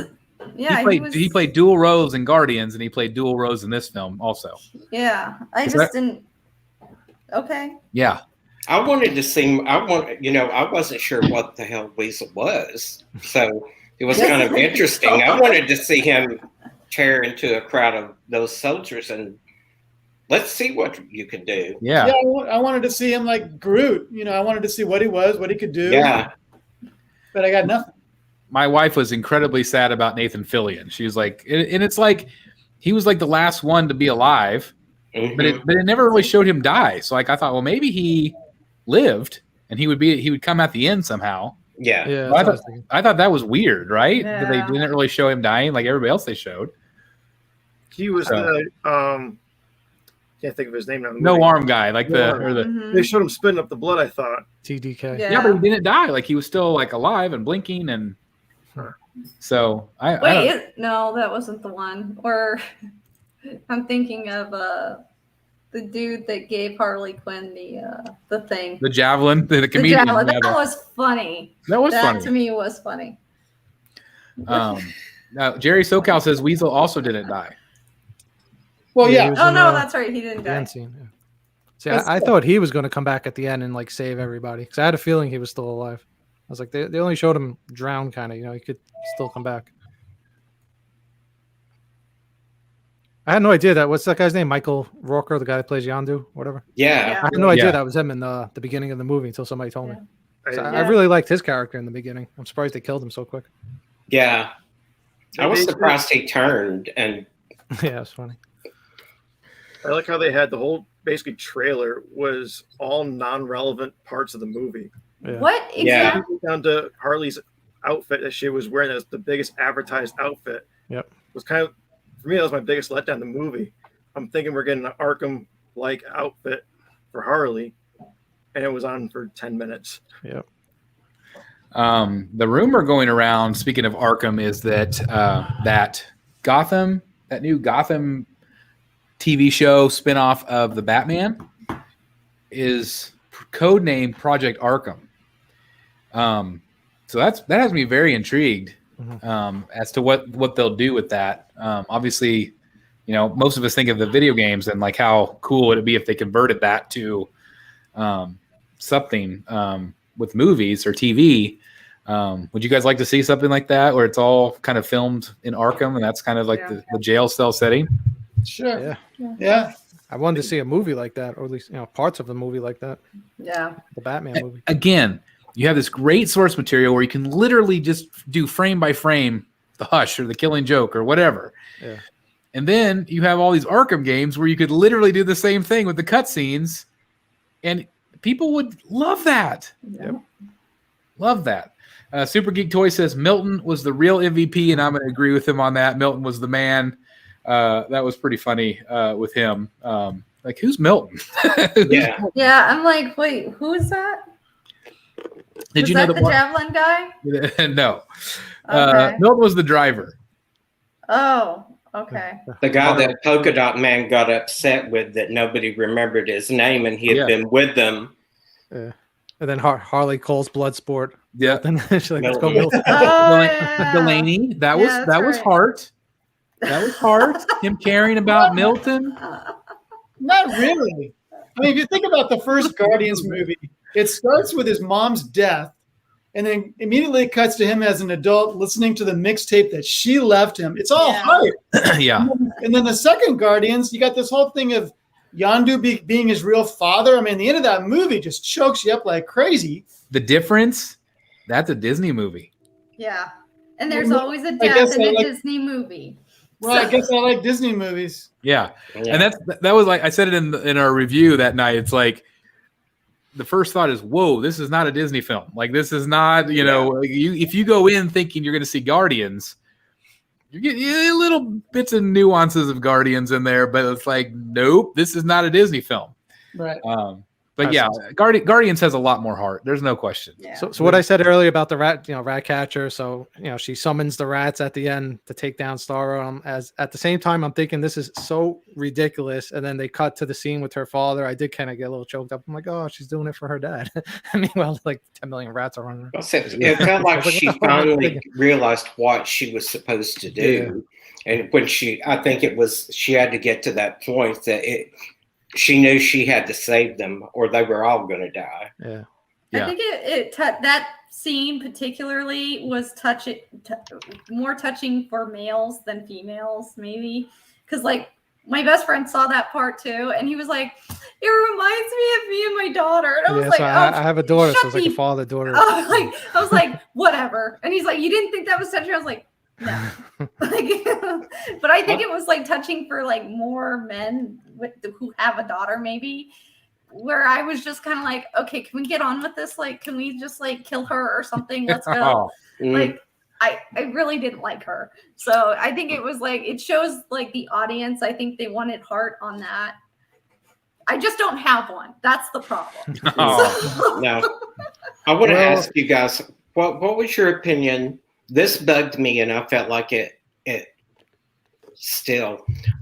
I don't feel like Waller would have snapped that quick to kill all of them. That bugged me. Because I thought she's way cooler than that. And it felt like she snapped really fast. That's a pretty good point. It is. And it's like, this is your only chance to save. Like, you put these people there for a reason. Yeah. She wanted maybe there's a plan C or a team C or D or E. I don't know. But, like, would you be that quick to kill everybody off? And, like, who else is going to save the day? The Justice League isn't showing up. Why aren't they? I don't know. But yeah, I wondered at the end when she was super mad, like super mean. Yeah. You talking about Jeff? The end where they went back to fight Starro, or before that? Yeah, when she was going to blow all their heads off. Yeah. And the girl in the thing knocked her out with a golf club. Yeah. And none of those people would have lived. Yeah, I'm surprised she didn't do anything to the girl that they would have all died. He said EK Hensold. I don't never remember how to say your name. I'm sorry. It says Waller's anger was because they were already done with their original mission. Yeah, that's what I think. She just wanted that hard drive back. Mm-hmm. But I was happy they knocked her the hell out. Waller was out of character, and I did not like how she was shown at the office after she got hit over the head. I think that was my thing. She just seemed off. I think that was because the mission had been won. But it's going to be real awkward in that office. Yeah. So, like, what do you say now? Like, what do you do now? Well, in the first movie, she shot everybody in the office. Yeah. They say doesn't Waller kill our staff in the first one? Yeah. The whole entire office. But when those people walked in, that they made a joke about it. That's why they said she gave us to work with Peacemaker. But maybe it makes me wonder if, like, the lady that had the golf club, if she will kind of be the new Waller person going forward in that new series. Yeah, I can see that. I'm trying to get a hint of that. She did get hit from behind. Maybe they all just denied it. Like, oh, man, you must have just passed out. Nothing. Well, there's video. No, right. Yeah. We could probably talk about this for hours, but anyway, I'm glad that most of us at least enjoyed it. I'm sorry, Ashley, that you did not, but hopefully there'll be movies that come out here soon that we all like, and we can talk about it. But it's always kind of good to see everybody's point of view, so I really appreciated you being honest about it. And I don't know. I do want to say real quick, like, I think Harley Quinn is still the star of the show. Like, she's still like the one that everybody loves. Do you think that there's still more room for her in future movies? I mean, obviously they've talked about, Sirens, with Poison Ivy or Catwoman or something like that. That's kind of what she wanted to do in the first place. That's what Birds of Prey was supposed to originally be. And I know Margot Robbie has expressed that she really wants to do something with Poison Ivy, which could be really interesting. Do you guys think that even though this hasn't performed well money-wise, do you think that Warner Brothers still has faith in her to bring a box office, even though Birds of Prey didn't do very well either? Do you think they'll still stick with her and do more stories? I think they'll stick with. I would hope. Yeah, I would hope that they would stick with Margot Robbie. It's not her fault. I mean, it's not like she told everybody, "Hey, don't go to this," or like her acting ability sucks. I think she did a great job. I think overall, I think people have gotten used to staying at home watching movies, and they don't want to go out anymore, or because it's also a second stage of COVID again in certain areas. They don't want to go out and they don't want to socialize. I don't know that movie theaters are going to come back after this. None of them here seem to have a very good crowd when I've driven past them. Well, one of the problems is that there's not enough product for movie theaters right now. Yeah. So the studios need to put out some product they can exhibit. It's going to take some time. Mm-hmm. And I think over time, there's going to be incentives to get people back, hey, dollar popcorn, stuff like that. Because they can't survive the way they are now. I can't imagine they ever could survive. And like you said, what'd you say? There are 15 people in the theater. It's like you're not going to make it. I mean, it's better than nobody, but and I'm sure. Did you guys buy popcorn and pop and stuff like that? Yeah. Yep. So I mean, you spend your money, and it's a way to support local businesses, which is great. So I know everybody's hurting. We're trying to get back now, but I think it's going to take a lot of time, and people have to feel really comfortable again. So I feel like people started kind of feeling that way here this summer. Like they felt like the freedom of not wearing masks, if you're vaccinated and everything else. But again, hopefully, with this variant, I've been pointing out to people at work that in the UK, everybody shot up. The numbers were awful, and then it went away real quick. Yeah. So I'm very hopeful that that's what we'll see here in the United States. And I don't know what it's like the rest of the world. And I'm sure probably there'll be just something else to take its place. But hopefully we'll get through this part. And, I'm going to be very optimistic and say, hey, we're going to get through this. And hopefully things will start getting back and people will start feeling comfortable again to support, places or going places. I know some of you are out there already feel that way. Some of you still haven't left your house yet. So it's, who knows? But the only difference, Chris, is with the UK thing is that they have a much higher vaccination rate than we do. Yeah, well, that might have helped them get away from that. It could have. Yeah. It could have. So we'll see. We'll see. But anyway, I do feel like Margot Robbie has a place. I think that they'll still stick with her for a while. Yep. I'm hopeful. So we'll see. Time will tell. Do you think Emma Stone could play Ivy? I think so. I like her a lot. Yeah. The real thing is going to have to be the chemistry between her and Harley. Yeah. Not only just interacting, but I would assume romantically as well, because I think that's the way they'll go. So I think, or at least tease. I don't know if they'll go full there. I think it will be. I think that's the progression, because I think, especially with what history they've given us with her and Joker, and then this guy turning on a dime on her, I could see it. So I'd like to see a movie like the animated series. I know that's the thing, is they've gone full tilt in that. So I would imagine that I think that they'll go there, and I think that'll be the most important thing, is the chemistry there. And I would imagine that they're going to want to make Ivy real seductive, but I could see her wanting to be a little funny too. So I don't know, or maybe to counterbalance Ivy or Harley's humor. I don't know. I don't know what they'll do, but I think that Her personality in the animated show balances the Harley out really well. Number one, I think that it'll be a lot more popular than Birds of Prey because it's a character that's recognizable. Yes, they had Huntress and some other characters, but they didn't make them look like Huntress. Like the costumes were awful, in my opinion. Mm-hmm. If they make Ivy look like Ivy, and I don't know, I think it could be a lot better. And I don't know if they'll add a Catwoman or not. I mean, the Sirens are the three of them, so I don't know. And they haven't announced anything yet, so we're just speculating, of course. But anyway, it's 8:36 my time. Do you guys want to look at some photos? Yep. Sure. While you're queuing up the photos, I wanted to say that the first episode of What If is on Disney Plus, and I really enjoyed it. And I think that the animation was done really well. So if you guys haven't seen that yet, I highly recommend it. What is it? So What If is a comic that came out in the late 1970s. It's a Marvel comic.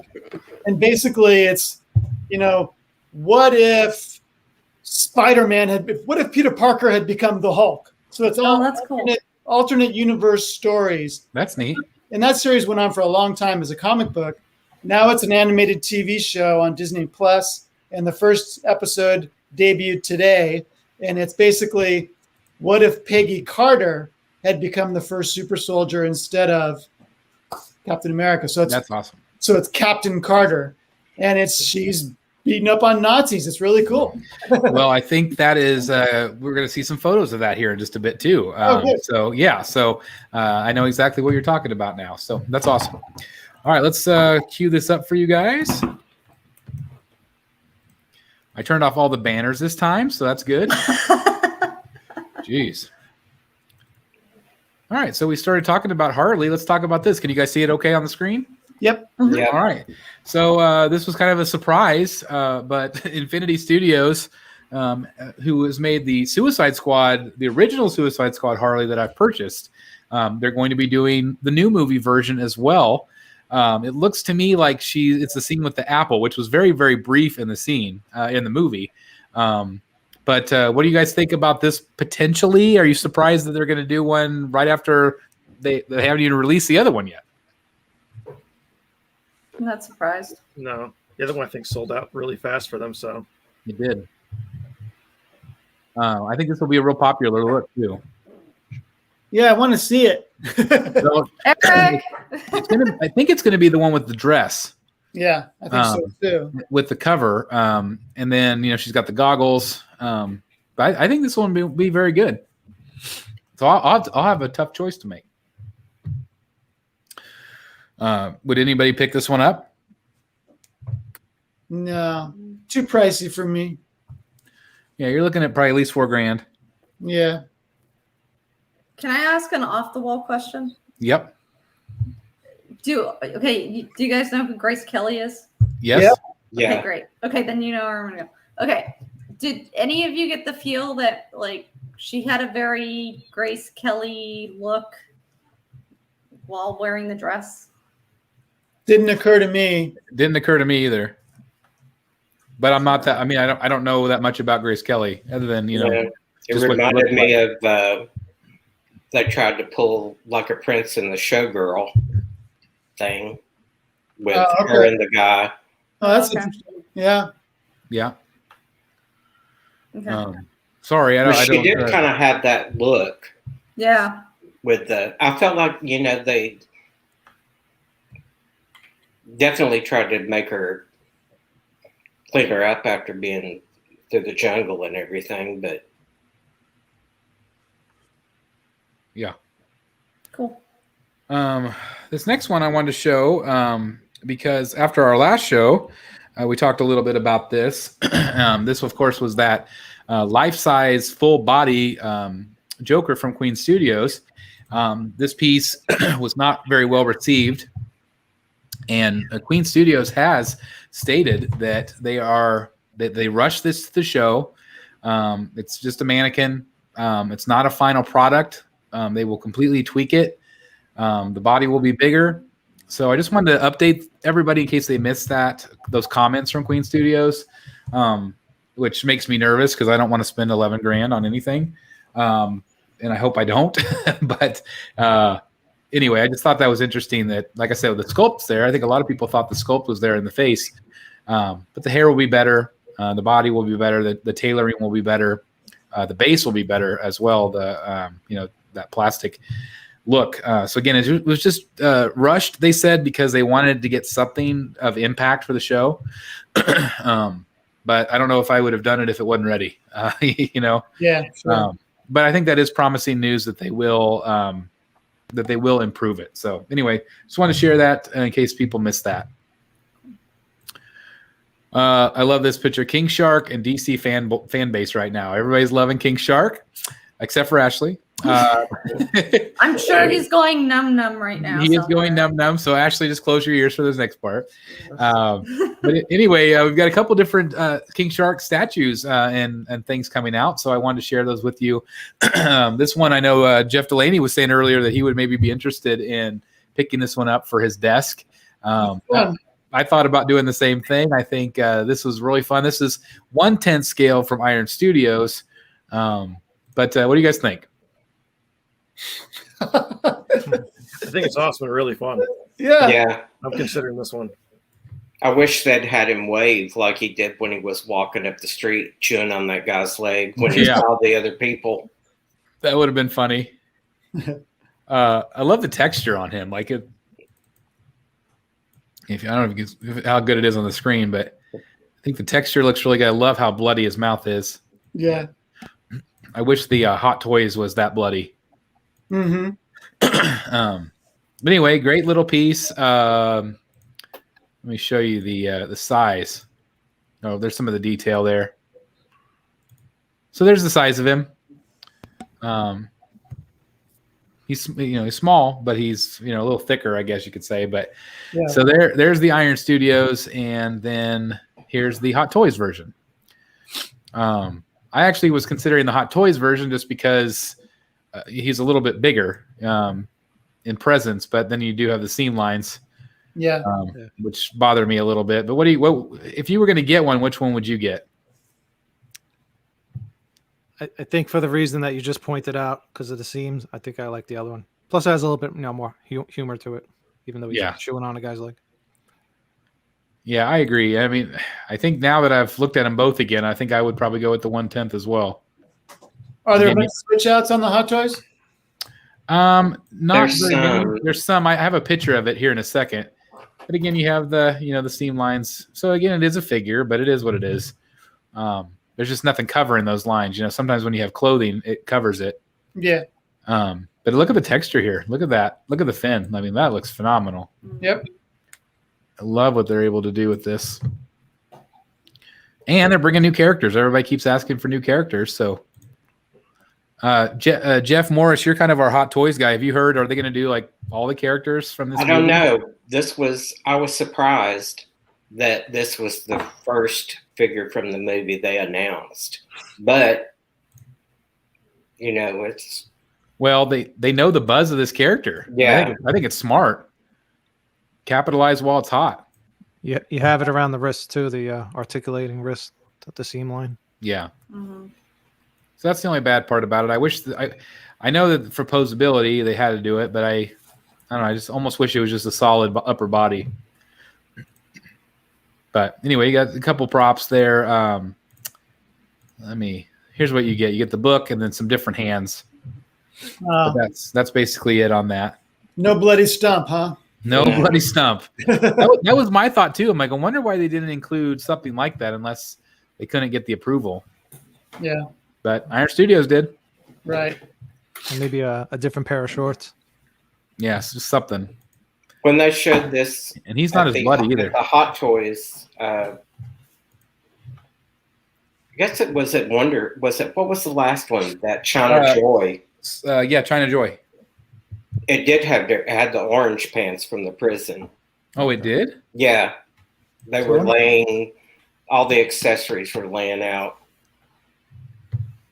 And, he's got some cuts on his body, but like if you look at the Iron Studios one, it's definitely a little bit more snarled up, or gnarled up a little. Mm-hmm. But anyway, so King Shark fans, you have a couple of options. I know I've heard through the grapevine that Ashley's going to buy both versions. Oh, I'm on it. Yes, Yeah. that's what I've heard. I didn't want to put you on the spot, but And I will be throwing them at Ezra's face. What do you think is more accurate? Because sharks don't usually have texture, right? Aren't they like kind of like smooth? They're smooth. Yeah, so I'm thinking the other one might be more accurate. Yeah. Are they smooth? Yeah. From what I- pretty they're fairly smooth. Yeah. I'm I curious. wondered about that because in the movie you could see the texture looked very almost like He's kind of got Well, a reptile kind of feel. And you have to remember that he's not a real shark. Like he is a hybrid of that. something. So, you know, but Yeah, so see I don't that. know. It might be accurate. It might not be. I'm not sure. I'm so curious if someone's actually going to do a larger scale one, like a quarter scale or something like that. I'm surprised that we haven't seen anything already from. I kind of thought we might see something from Prime 1 already, just to kind of capitalize, because it seems like they always capitalize a year too late. Yeah. With some of their things. The chat is saying that sharks feel like sandpaper. Oh, well, then that might be more accurate then. It probably depends on the shark then. I've only felt a very small shark, and it was like a bonnethead shark, and it was pretty smooth. Yeah, same. So I don't know. That was down in Texas, so I'm not sure. But anyway, there's King Shark. Everybody. King Shark from Sideshow at New York Comic Con, and then October I thought Prime 1 was doing their next video thing. Showcase. They show them. Showcase 3 in the fall. I wouldn't doubt they do Suicide Squad line again. So I mean, I could definitely see them doing a new Harley. I think that would be a no-brainer. And you know, if this has a buzz for a while, again, the problem is I feel like this is going to die down real quick, buzz-wise. But I don't know. It'd be neat to see a 1/3 scale shark, or even a polka dot man would be kind of fun. Man, can you imagine that in 1/3 scale? Yeah, it'd be crazy. It'd be as big as Like Dark Doomsday. Sky. Yeah, Doomsday or somebody, yeah. Although he's a little shorter, so maybe it wouldn't be as bad. This was the reveal from XM. I believe this is 6 scale, right, guys? Yeah. Oh, wow. yeah. Yeah. Whenever people decide that XM is definitely done with 1/6, they put out something like this. Yeah.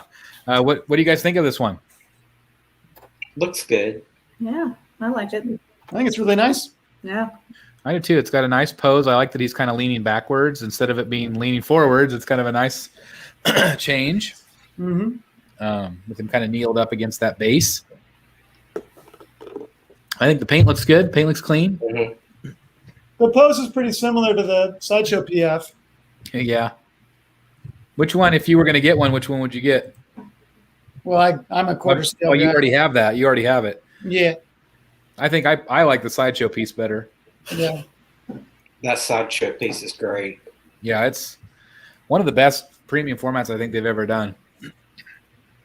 There's some swap outs with the tip arrow. I think I like this one a little bit better. I would have to see them side by side, but I really like this one. But I think the sculpt looks good. There's the size to give you an idea. The coffee cup. So it's it's got some height to it with the arrow. The bow. Yeah. Matt, would you get them? I don't have any 1/6 scale pieces, so probably not. Every time I've ordered one, I end up canceling it. What do you mostly collect? I'm in between 1/3 and quarter scales, mostly DC. So just like me. Marvel, yeah. Yeah. I have a lot of duplicate Harley and Catwoman and stuff like that. Yeah. I hear you on that. I think I'm becoming the king of the duplicates. So this is what you're talking about? What if? Yeah. So this is coming from Hot Toys, and it's pretty exciting. That's really neat. That must be a future episode. I bet so. They also had this on display, so you can kind of see what you're going to get. Oh yeah, no, that's from this first episode. That's right. Yeah, because that's Steve Rogers. Yeah. Yeah, Mini Steve Rogers. yeah. Yeah. Steve Rogers, that is not the super soldier. Yeah, so he still goes on But to that fight. thing's got to be pretty big because that's 1/6 scale. Yeah. And then they also have a close up of him there, Mm-hmm. and then also Peggy Rogers. Carter. Oh yeah, not Peggy Rogers yet. Yep. Yeah, Captain- I really like. Did you guys watch Agent Carter? I Yeah. loved it. I loved that show. We were so disappointed when they canceled it. Yeah, we watched that as a family. I don't know why they canceled it so quick. It was really a good show. I Mhm. bought a bootleg set of Blu-rays of the whole season. That's cool. It never came out. I don't think all of it did. If it did, I couldn't find it. That's Such so a weird. rare- Now it's on, all of it's on Disney now, but that was before we even knew there was going to be a Disney. Yeah. So that'll be fun. That'll be a fun series. Yeah. Sideshow. Here's your variant alert, Jeff. But it's not quarter. Yeah, I say I bet you're not going to get this one, but they did do a J. Scott Campbell fairy tale series with a fall variant. I think they did a fall variant on one of the other ones too, Yeah. if I remember correctly. So anyway, that's Tinkerbell. So that'll be coming soon. It's not up for pre-order yet. So is this going to be like a seasonal thing? Are we going to see a winter variant as well? I don't know. Probably. It's very possible. People There were, will hoping, be. people were hoping for a new piece in this line. They didn't want a variant. Yep. I saw the Cinderella and I was pretty impressed with it. I mean, it's a good size, but the way that they did that, because it's not even a whole dress. Yeah, like the dress is like her pumpkin. Pieces. Well, it's just little pieces of it coming together Yeah. on her, and It's it's very fragile looking, though. It's beautifully done. Mhm. Beautifully done. Let's talk about Archangel. So this was teased with some renders and things like that. There's been a little bit of controversy with paint with this guy, but there's two different versions. What do you guys think of Archangel? How do you think he turned out? This is quarter scale. I do feel good. Yeah, it's looking really great. I know they were questioning what color to make the eyebrows, whether to leave them blonde or I think they originally had them black. I've got photos of that. So here's the black eyebrows, but they were saying that he has blonde hair. Yeah. So they've repainted it I think the black works better. in the Yeah. black. And I do too. I think the black looks way better. Even though obviously this is more accurate. Yeah. But I do too. I don't think the yellow looks great. Mm. I read one person posted that they didn't think that the inside of his nostrils should be blue. Yeah, I seen that too. They're not here. Oh. Maybe like a little bit of a darker blue or something. Oh, they look pretty blue. Yeah, they They don't look blue. like they're even nose No. holes. You know, No, they look. Right. No. Yeah, I'm not sure. I don't know why they wouldn't paint that. Yeah, that'd be bugging me. So Now, there are go. you surprised that they've not done an angel character before this? Of him with just before the wings were destroyed, or I don't know. Also seeing a few complaints on the eyes, how they keep doing that, like the blood vessel effect. Yeah. mm, It Is just doesn't look like he's painted as well as some other things. is Archangel from DC or Marvel? Marvel. X-Men. This is Marvel. It's X-Men. So looking at some of the paint work. Okay. Yeah, I don't know what he's supposed to look like right here, but I've seen better painted skulls. Yeah, that's not looking. I just don't feel like it's up to XM's quality in terms of paint. But that has a cheap feel to it. yeah, like I think that looks good. So I don't know. I know XM's constantly tweaking their paint. Yeah, it's a good looking statue, and people have been waiting forever for an Archangel statue. So I think it looks good. So anyway, I just wanted to show everybody what that's going to look like. I don't know if it's up to. I think it might be up for pre-order already. I think it had like a riser on it or something. Like One version does and one version doesn't. yeah. That bottom part there. Interesting. I wonder if they plan to do an X-Force variant with other pieces since they're doing this one. Yeah, I wonder. I think it's very possible. I think they'll sell more. I think offering a couple different versions. I don't know if that'll change the ES, but anyway, there's the size again. It's quarter scale, and better look at the base. Yeah, kind of a low profile. It looks better with the riser. I think it gives a little more presence, making it like it needs to be like a tall piece. I think. Did I have any pictures of the riser? I don't think I do. No, that's the pictures that you showed. Are, Yeah. So Oh, that is the riser. yeah. The other version. without it, it's just that rock part. Yeah. So it stops right here. Yeah. Yeah. Okay. I Wonder think why we'll end up they with- did that. I think it'll be a small edition size, so that'll be good for collectors. But I don't think it's going to be a big seller. I would tend to agree. This is another piece. They've updated the Catwoman. This is the 6 scale one that's coming out soon. I'm a little confused. Were there 2 head sculpts, or is this the original down here and this is the new one?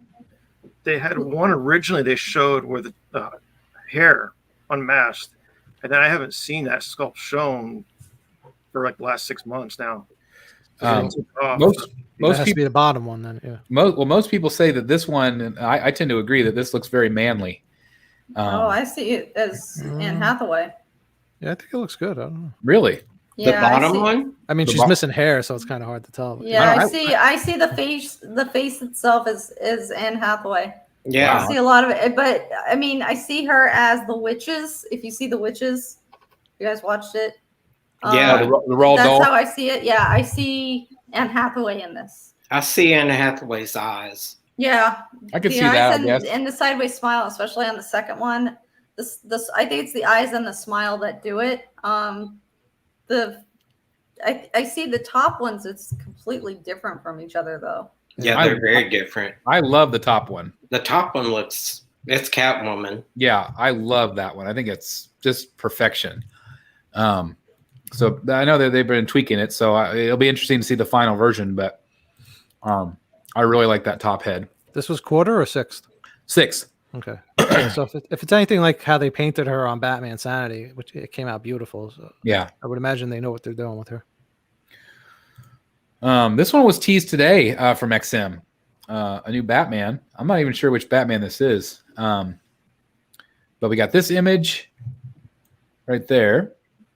Isn't that the future state? Oh, yeah, this is the future state. You're exactly That's right. what I thought. Yeah. Because the cow looks like a helmet.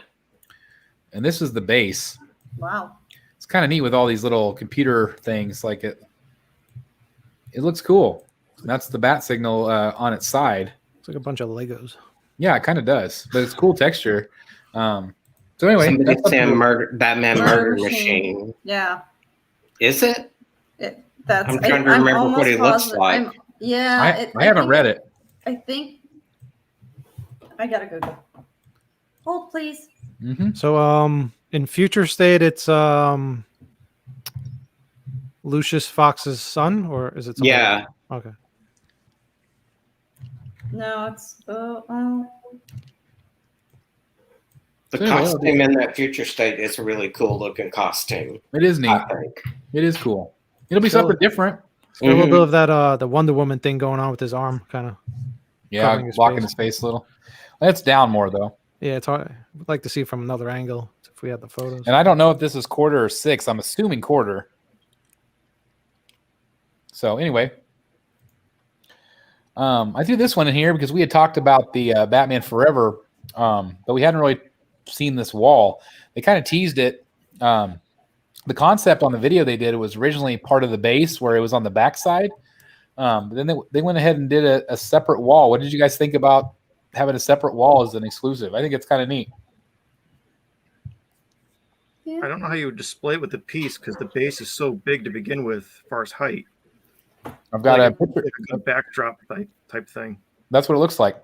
Kind of reminds me of like a Hot Toys type thing, I can see that. like an accessory, like I mean, Oh. it's pretty tall.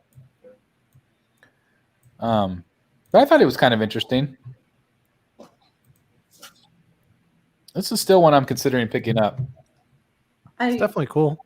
I'm interested to see sonar suit. That's what I want to see. Yeah. I think I might get that one. If I'm going to get between this one and the sonar suit, I'll probably get the sonar suit. But I still think the likeness turned out amazing. I can't wait to see this one Yeah, this is looks finished. Really good. Yeah, it's really good. Not sure where I put the wall, but yeah, I like it. Yeah, me either. I threw this in because I thought this was kind of fun. This is from Iron Studios, obviously the new look for Harley with the javelin. But I thought this one was kind of cute. Yeah, it is. I think these are like $33 or something like that. They're That's pretty PVC, inexpensive. Yeah, this, I was saying I wish she wore this more throughout the movie. Yeah, me too. It's a nice look. That's PVC then. I don't think it's PVC. I think it's whatever Iron Studios usually uses, I think.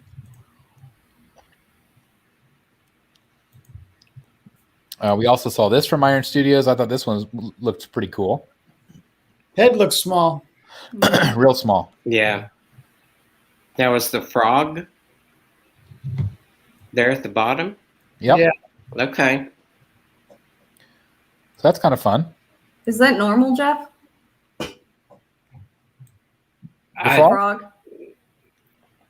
Is the frog normal to be in there? I've seen it before on XM's. I have too. Yeah, Yeah. it's like a little mini. Sideshow Thor. did a whole statue of the frog. Yeah. He's been around. I don't know much about him, but yeah, he's been around. Cool. This one is the 1/3 scale Thor by is it Beast Kingdom and XM? Yeah. We actually I'll have a review coming up, I believe, this week of this guy. So I'm really excited to share that with everybody. But I think he turned out really well. Wow. Yeah. It looks really He's good. awesome. That's He that's is. amazing. Yeah, just incredible. The paint, the detail here looks really great. Everything looks real crisp. The base. Yeah, the base is just unbelievable. It just, Isn't it Legendary Beast? yeah, that's what it is. Legendary Yeah. Beast. What did I Yeah. say? Beast Kingdom. Sorry about that. Yeah, if I was buying 1/3, I think I'd be buying this one. It's I think this one. I personally think this one's way better than their Captain America. Yeah, but they look so good together. I don't They like do. that portrait. The hairline looks terrible, but the Yeah, I other like that. portraits are much better. Yeah, I don't like this portrait, but like the other one, that one looks. That phenomenal. That's That's the incredible. winner right there. Just Wow. really looks stoic. Looks like they just took it out of the comic. It looks amazing. Yeah, And this one's okay with the helmet, but again, I think the other one's better. I think this is a super heavy piece.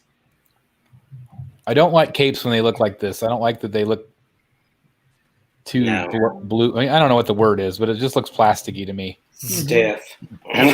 Yeah, stiff. And if that's a big old heavy cape too, it's Yeah, monster. yeah, it's sculpted, but So anyway, it looks good. And they're going to do an Iron Man, and they're going to do a 1/3 Hulk. Oh my God, you really? They are.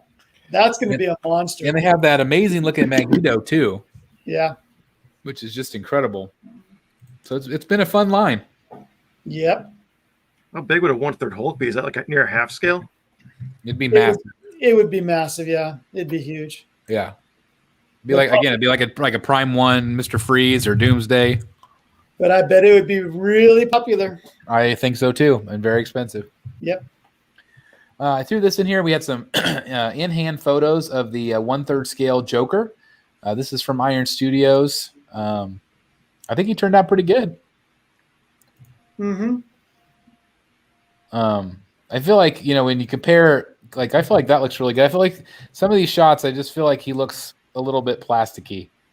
I don't see that looking anything like Joaquin Phoenix at all. Is that supposed to be who it's representing? Yeah. I don't see him in this. Maybe in this shot. I think it's very good. It's just it's not the look we're used to seeing. But I think it looks very much like him. I feel like the other one looked a little better. The Prime one? Yeah. Yeah, I do too. I tend to agree with Ashley. I don't see him in it. You don't see it. Might be the expression, but I just don't see him. I just think, the other one, the Prime one is just, it's just to me so much better. But I do think that this has a place. I think it turned out pretty good. I see it on the just the top half of him again, like the portrait and the body. I'm just curious as why he has a hollow head on the back. Maybe the way it sits onto his jacket. I think it's the way it sits on his jacket. Okay. Right there. Yeah, it's weird. Yeah. So anyway, that's how it turned out. Again, I just feel like it being sculpted. Do you guys feel that way too? Like it just feels kind of plastic looking, like. Yeah, it does. Oh, yeah, it has that same look that I was saying about the Prime 1 Joker, that diorama with Robin. But I don't know. It might be one of those things, but you just need to see it in person. Yeah, I agree. It looks shiny, which I think that's what makes it look plasticky. I think that's you nailed it. I think that's exactly it. His suit wasn't shiny, was it?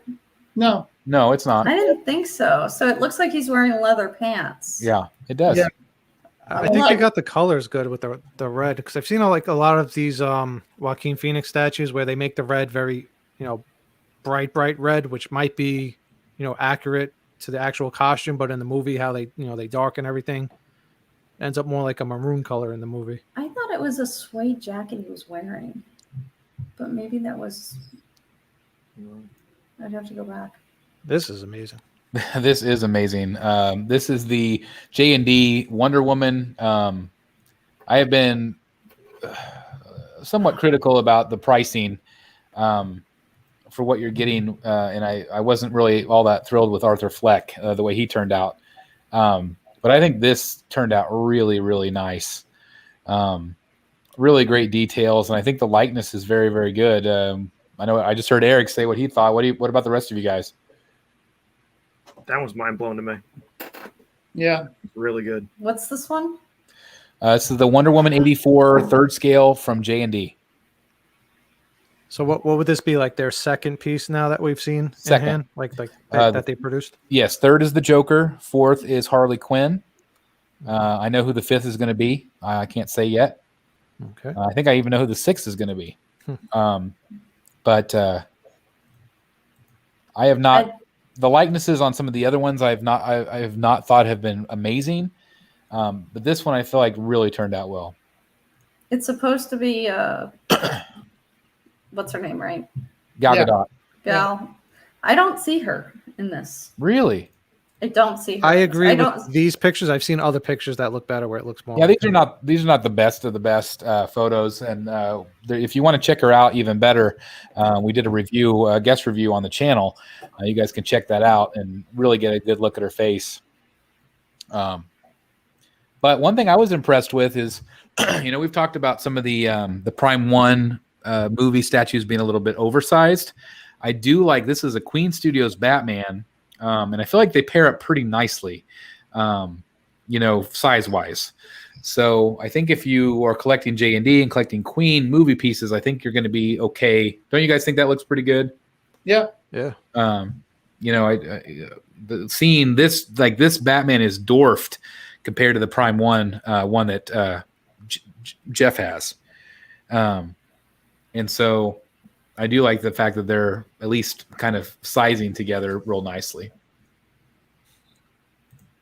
But anyway, I think she turned out really great. Yeah, collectors who've received her are really happy. Yeah. Yeah. You don't think it looks like Megan Fox? I take that too. I see Megan Fox. It's just the pictures. Yeah. This is another piece from the What If series. Ooh. So I'm sure that's coming up. To see this. Yeah, I think this will be very like zombie Captain America. But I think this looks really fun. I like that. Yeah. I like that a lot. What did you say? Is that Hot Toys? Yeah, Hot Toys. What if? So that'll be coming. Are they just releasing one episode at a time, Jeff? Yeah, once a week. Once a week. Okay. This was a teaser from XM for obviously Nightcrawler. So I know a lot of people are excited about that. Looks good. Looks good. That'll be quarter. I think, right? Quarter? I think quarter. Yeah, it's quarter. This is we referred to earlier. This is a new Batman. I'm assuming Dark Knight Returns, right? Everyone's assuming that. Yeah, I'm not sure what else it would be with that weapon. Yeah, it sure looks like it. So we'll see. Again, I think that's probably going to be quarter. Yeah. This piece finally went up at Sideshow. It's been kind of controversial. Like, I think it looks really awesome, but it's like $1,200. And it's 1/6. It's 1/6. So I don't really understand. Like, I have not heard anybody positive about the price. Are they stoned? 1/6, $1,200. Like, that's just nuts. Like, I don't really understand. I mean, it's really cool looking, I think. They did a really cool version of the Ninja Batman, but it was expensive too. It was. I remember thinking it was overpriced. I think this would look cool. I forget which company did it. There was a Spider-Man with Mary Jane, kind of like swinging forward. Had the same. Studios. Yeah, like a cool little. Who'd you say it was? XM did it. Oh, XM. Mary Jane. This is like Godhead or something like that. I can't remember. This is a like Good Smile or something. That's it. Yeah, I think Good Smile. That's it. Man, Godhead was way off. That sounds like a rock band. It does. God smile. Godhead. Godhead coming to a town near you. Nope, never mind. We're canceling. Yeah. After Iron Maiden. Yeah. So anyway, I just wanted to talk about that because I thought it was pretty crazy with the price. I like the concept though. Mm-hmm. Yeah. Another teaser. I know a lot of people were really excited. They were finally going to release a Cyborg. Is this one you're interested in, Jeff Morris? Yep. I have the others. So nice. What do you think of him? I think it looks good. I do too. I wonder, I've heard that it was the likeness rights, and then I wonder why it's taken so long is to get the body right, because they've had to manufacture a whole new body, which is something, they normally don't have to do.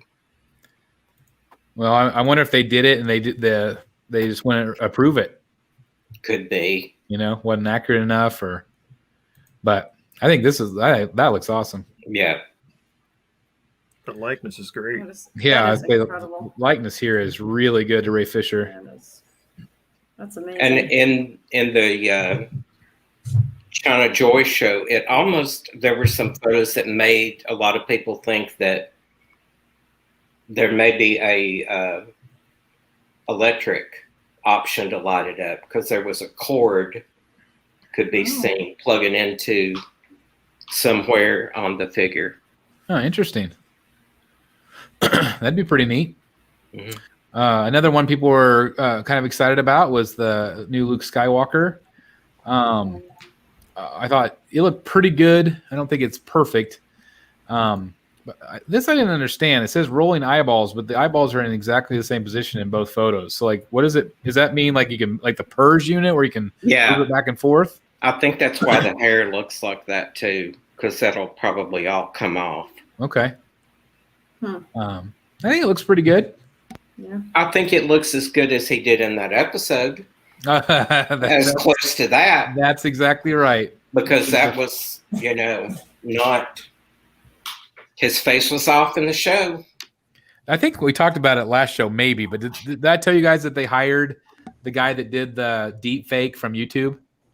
I heard that. Yeah, I saw that. Yeah, the guy that did the deep fake to make Luke Skywalker, it was like the day later, and he made it look 1,000,000 times better, and Lucasfilm hired him. Wow. So that's pretty awesome, right? Yeah. I mean, I watched the side by side. I didn't think it was that much better, but I did. I thought it was way better. But I don't know. I just I thought that was a really cool story that they hired him. Yeah, it's great for him. Yeah. So anyway, I think he looks pretty good. I think he looks even better in the real photos, like the Yeah. China Joy. I think it was cool, the option that they did the Death Trooper. You have one kind of destroyed. I can't remember. I think, this guy right there. Yeah.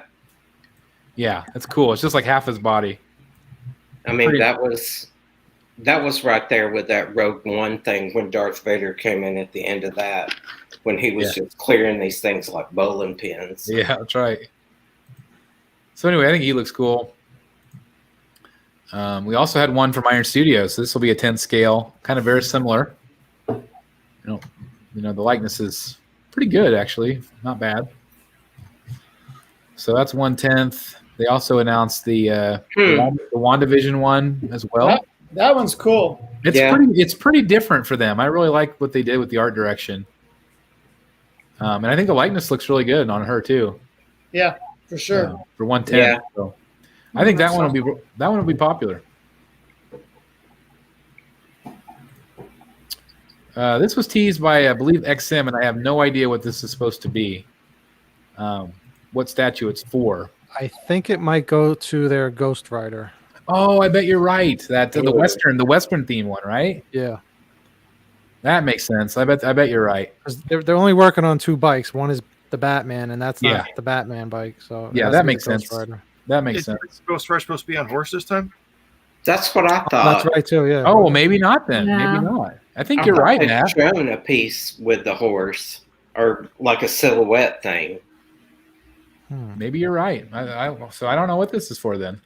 They teased the Batman piece with a bike recently, but I can't remember which one it is. Yeah, but it was the Murphy design, wasn't it? Yeah, the White Knight, but that one's more like stylized. It's not a traditional bike. So This I guess almost looks like it's an older. Yeah, That's like a Western. like a 60s or 70s bike with that kind of that burlap pouch there. So I don't know. I guess we'll see. We'll wait and see. They also teased some of the. This is the. Oh, Rhodey. War Machine. War Machine. Thank you. Yeah, War Machine. A few people in the chat are saying it might be Old Man Logan.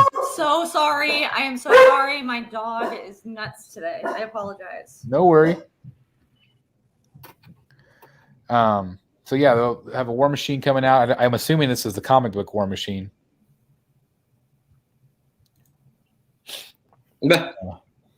For the Space Jam folks, they had a couple of Space Jam ones that they're doing. That's cool. That's pretty cool.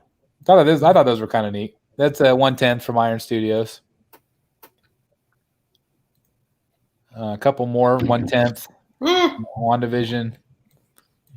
That's great. So those are pretty fun. I like that they can kind of go together. So again, I think I like the other one better, the one with where she's sitting. But that's fun though, from that specific specific Halloween episode. Great episode. Also a Mandalorian 1/10. That's pretty cool looking. Which was neat. That looks cool. Yeah. And then this one is from Falcon and the Winter Soldier. This is a Hot Toys. That Baron Zemo? Yeah. Yep. So I think he'll be popular. Yeah. Yeah. Because no one's going to do him, I don't think. This was we saw this at Sideshow Con, but it's now up for pre-order. People don't seem to love this one because of the pose. Very similar to the Silver Surfer. I think the likeness, and I said it on my video the other day, like I feel like this is the best actor likeness Sideshow's ever done. Yeah. I agree. I like the portrait a lot, and I think it very much looks like him. I don't know who was it in the chat that said that he had judging eyes. Me. Judging? Yes. Yeah. And I was very happy to say that he could go somewhere in the house with those judging eyes. So, but he looks good. I'm not a fan of the uniform. I wish they would fix it and the pose, but I think the portrait looks good. I said I don't know if there's enough material up here, but I think if they wrapped him more, because he was worked that cape and made it do that drape, it would be great. I do too, Jeff. Because if you watch that clip in the movie, he's very draped. Yep. You see very little of the suit. And so I think if they did that, that would fix a lot of the issues. So Tim Hansen at Sideshow, if you're watching, make that cape a little bit bigger, and let it wrap around him. See, I thought the Jason Momoa likeness was better than this one. Did you really? I thought that was their best one. I think sometimes the Bale chin has a very hard look to capture. And I have seen a lot of companies fail, but I feel like that is very much a Bale look. Yeah. I thought their first premium format looked good. The Bale. It looked good, but I think this blows that one out of the water. Yeah. I really like this. I do too. I love that portrait. I wish they would do this as a bust, though. Well, that'd be kind of cool. I would like to see this as a bust. I would order that. I don't like the base. I don't like the uniform. I think the belt is too low. Don't you think the base should have been a rooftop?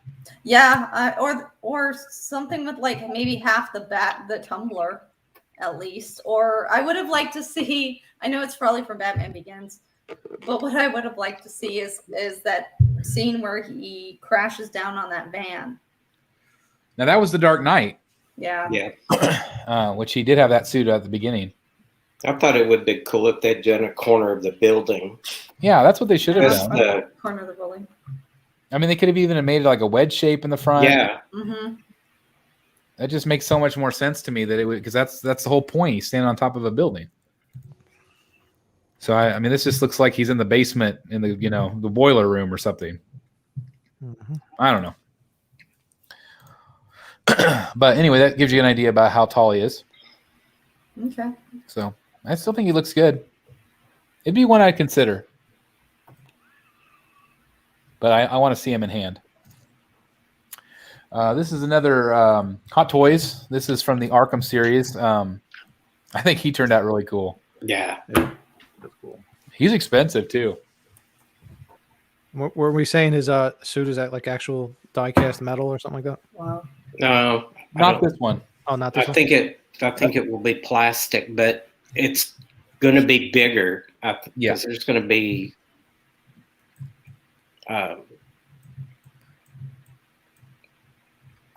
probably like a padded underneath part of that. Yeah, he's bulky. And it's very reminiscent of the Prime One Piece. But I like the base with the ice shards. I think that looks really good. This was another Hot Toys. This is again from the What If, where Spider-Man is, I believe, Doctor Strange. That's cool. That looks really neat. So spoiler for you, Jeff. I think I would have liked it without the Spider-Man uniform. You mean you want Spider-Man without the Spider-Man? You want that's the whole thing. He's Spider-Man. I know, but like if it's a what if, I think I would have preferred it Peter Parker as Doctor Strange, because all I see is basically a Doctor Strange Spider-Man kind of thing. You notice it says Zombie Hunter Spider-Man. Yes. So what did we see earlier? Zombies. A zombie. Yeah. We did. So that kind of might help us out with that storyline. That's true. They also had this one, like Pirate Spider-Man. Yeah, I don't know about that. I don't know about that. I think it's supposed to be Cyborg Superman. Cyborg. Spider-Man. All right. Carnage. We talked a little bit about Sideshow Con. I don't know if you guys watched the live unboxing with Daniel Bell, but he did talk a little bit about that he used a turtle's mouth to inspire him to do the mouth. I thought that was really cool. I'll never look at sea turtles the same way since that. That's right. Yeah, that was a crazy picture. Yeah, it was really crazy. Very scary. I really love the black on this. I think it looks so good. The symbiote material, I really like on the base. Like, look how shiny that is. That's awesome. Looks so cool. This whole piece is fantastic. Yeah. I really wish that I collected Spider-Man because they've come out with such an amazing selection of Spider-Man statues. Yeah, this one's grown on me. When I first saw it, I was like, it kind of looks like XM's where he's like standing on the pillar. But then when I went back and looked at XM's, I was like, no, this blows it out of the water. It looks this is better. Amazing. This is better. It just oozes all the way down. Like it's just so good. It looked good with the Venom. It did. I think they'll pair it really nice. I wish we would get more DC characters like this. Like if they could do this, why can't we have a Clayface or something that's just as dynamic and creepy looking? I like that they went with a brighter red, because the last one they went like it was like more of a muted red. Mm-hmm. Yeah, it looks good. Looks real good. And you can pair it up with their original Spider-Man. Although I think this looks better than that Spider-Man does. Had a few photos from this was from Queen Studios. This is their new quarter scale. They showed him briefly at the event, China Joy. But anyway, I think he looks good. I love how dynamic he is coming off that rock. It's really cool. They all look really good, but they're really tall. They are. Yeah, they're going to take up some room. These are a few photos also from Queen Studios. They are making that Wonder Woman 84. If you guys remember, it has the wings outstretched. Mm-hmm. The quarter scale. Quarter scale. Yeah. Not yours, but the other one. Yep. So anyway, that is in production. I would imagine we'll be shipping soon. And that is the end. All right. Wow. Another over 100 photos that we looked at there. Anything catching your eye? Anything that you're going to pick up maybe from those reveals? Maybe a third scale King Shark, Jeff? Let's see a quarter scale. I mean, I'll think about it. There you go. There you go. Speaking of Jeff, make sure you're visiting Secret Sanctuary on YouTube. He just had a great video the other day about a friend of his in a comic book from way back in the day. So that was a really fun video that he put out. Definitely check that out if you haven't done so. Also on our channel, we had a great collab with DT from DT's Geek Show, where he did his top 5 Marvel statues. So if you haven't watched that, please make sure you do that as well. Have a ton of content coming out for you guys, including a video from this lady right here that I think a lot of people are really going to enjoy. So stay tuned for that. Have some reviews, hit or miss videos, and things coming. I'm trying to think of what else might be on the board. Anything else going on you guys want to say before we wrap it up? Check out the meteor shower tonight. It's going to be awesome. That's awesome. Any advice on where to look? Somewhere dark. Somewhere dark. We're cloudy here. Look up. I mean, it's rainy, so which is shocking because we live in the 7th level of hell here. So it's just been hazy here, like all that smoke from the west just blowing. It's just been hazy every day. Right. So hopefully we can see something. I doubt Jeff will be able to see anything. It's still pretty cloudy here. Take some video, Jeff. Yeah, please do. Yeah, for sure.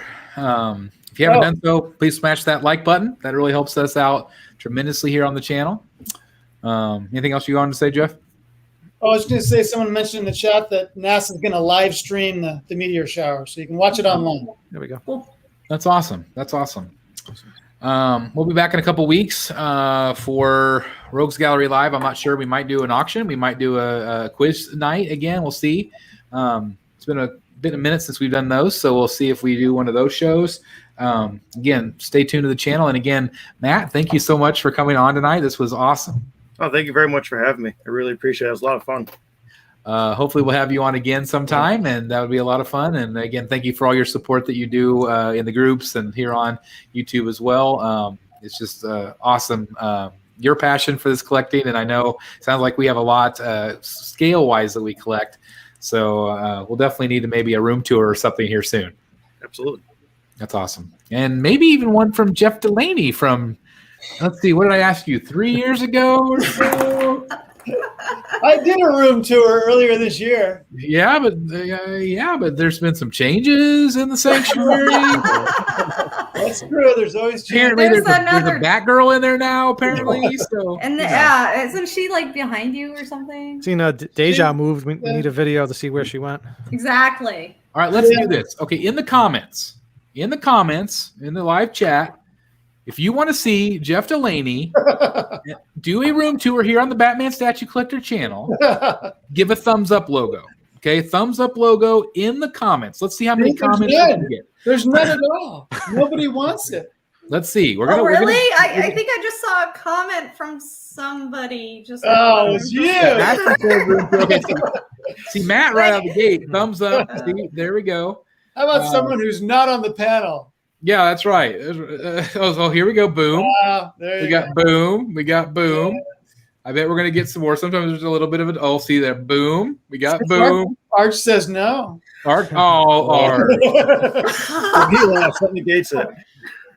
Arc is bad. He's upset that he didn't love the XM Archangel. So Yeah. Ashley wants Jeff to buy the Lena Carter. So I want the price to be lower. yes, but that's not going to happen. Yeah. No. You're just gonna have to get over that. I really liked your tone. That was great. But that's not going to happen now, is it? So we just need to accept it and move on, and you need to just put it in your sanctuary.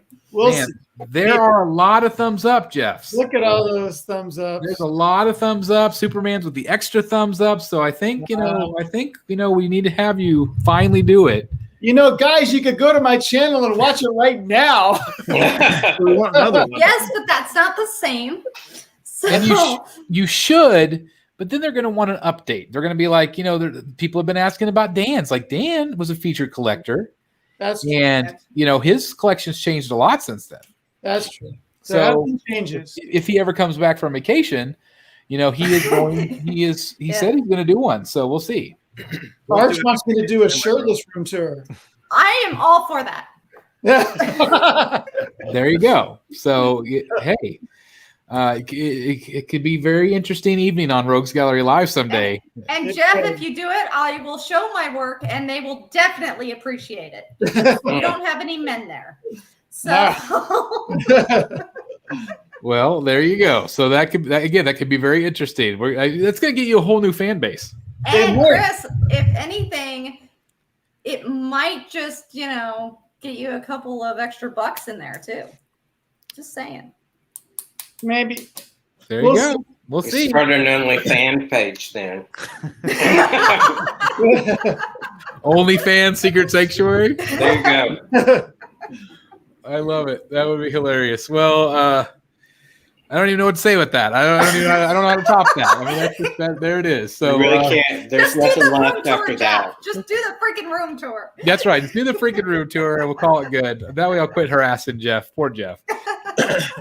So speaking of shirtless, so YouTube emailed me, and they were going to restrict my Deja Thoris review and demonetize it.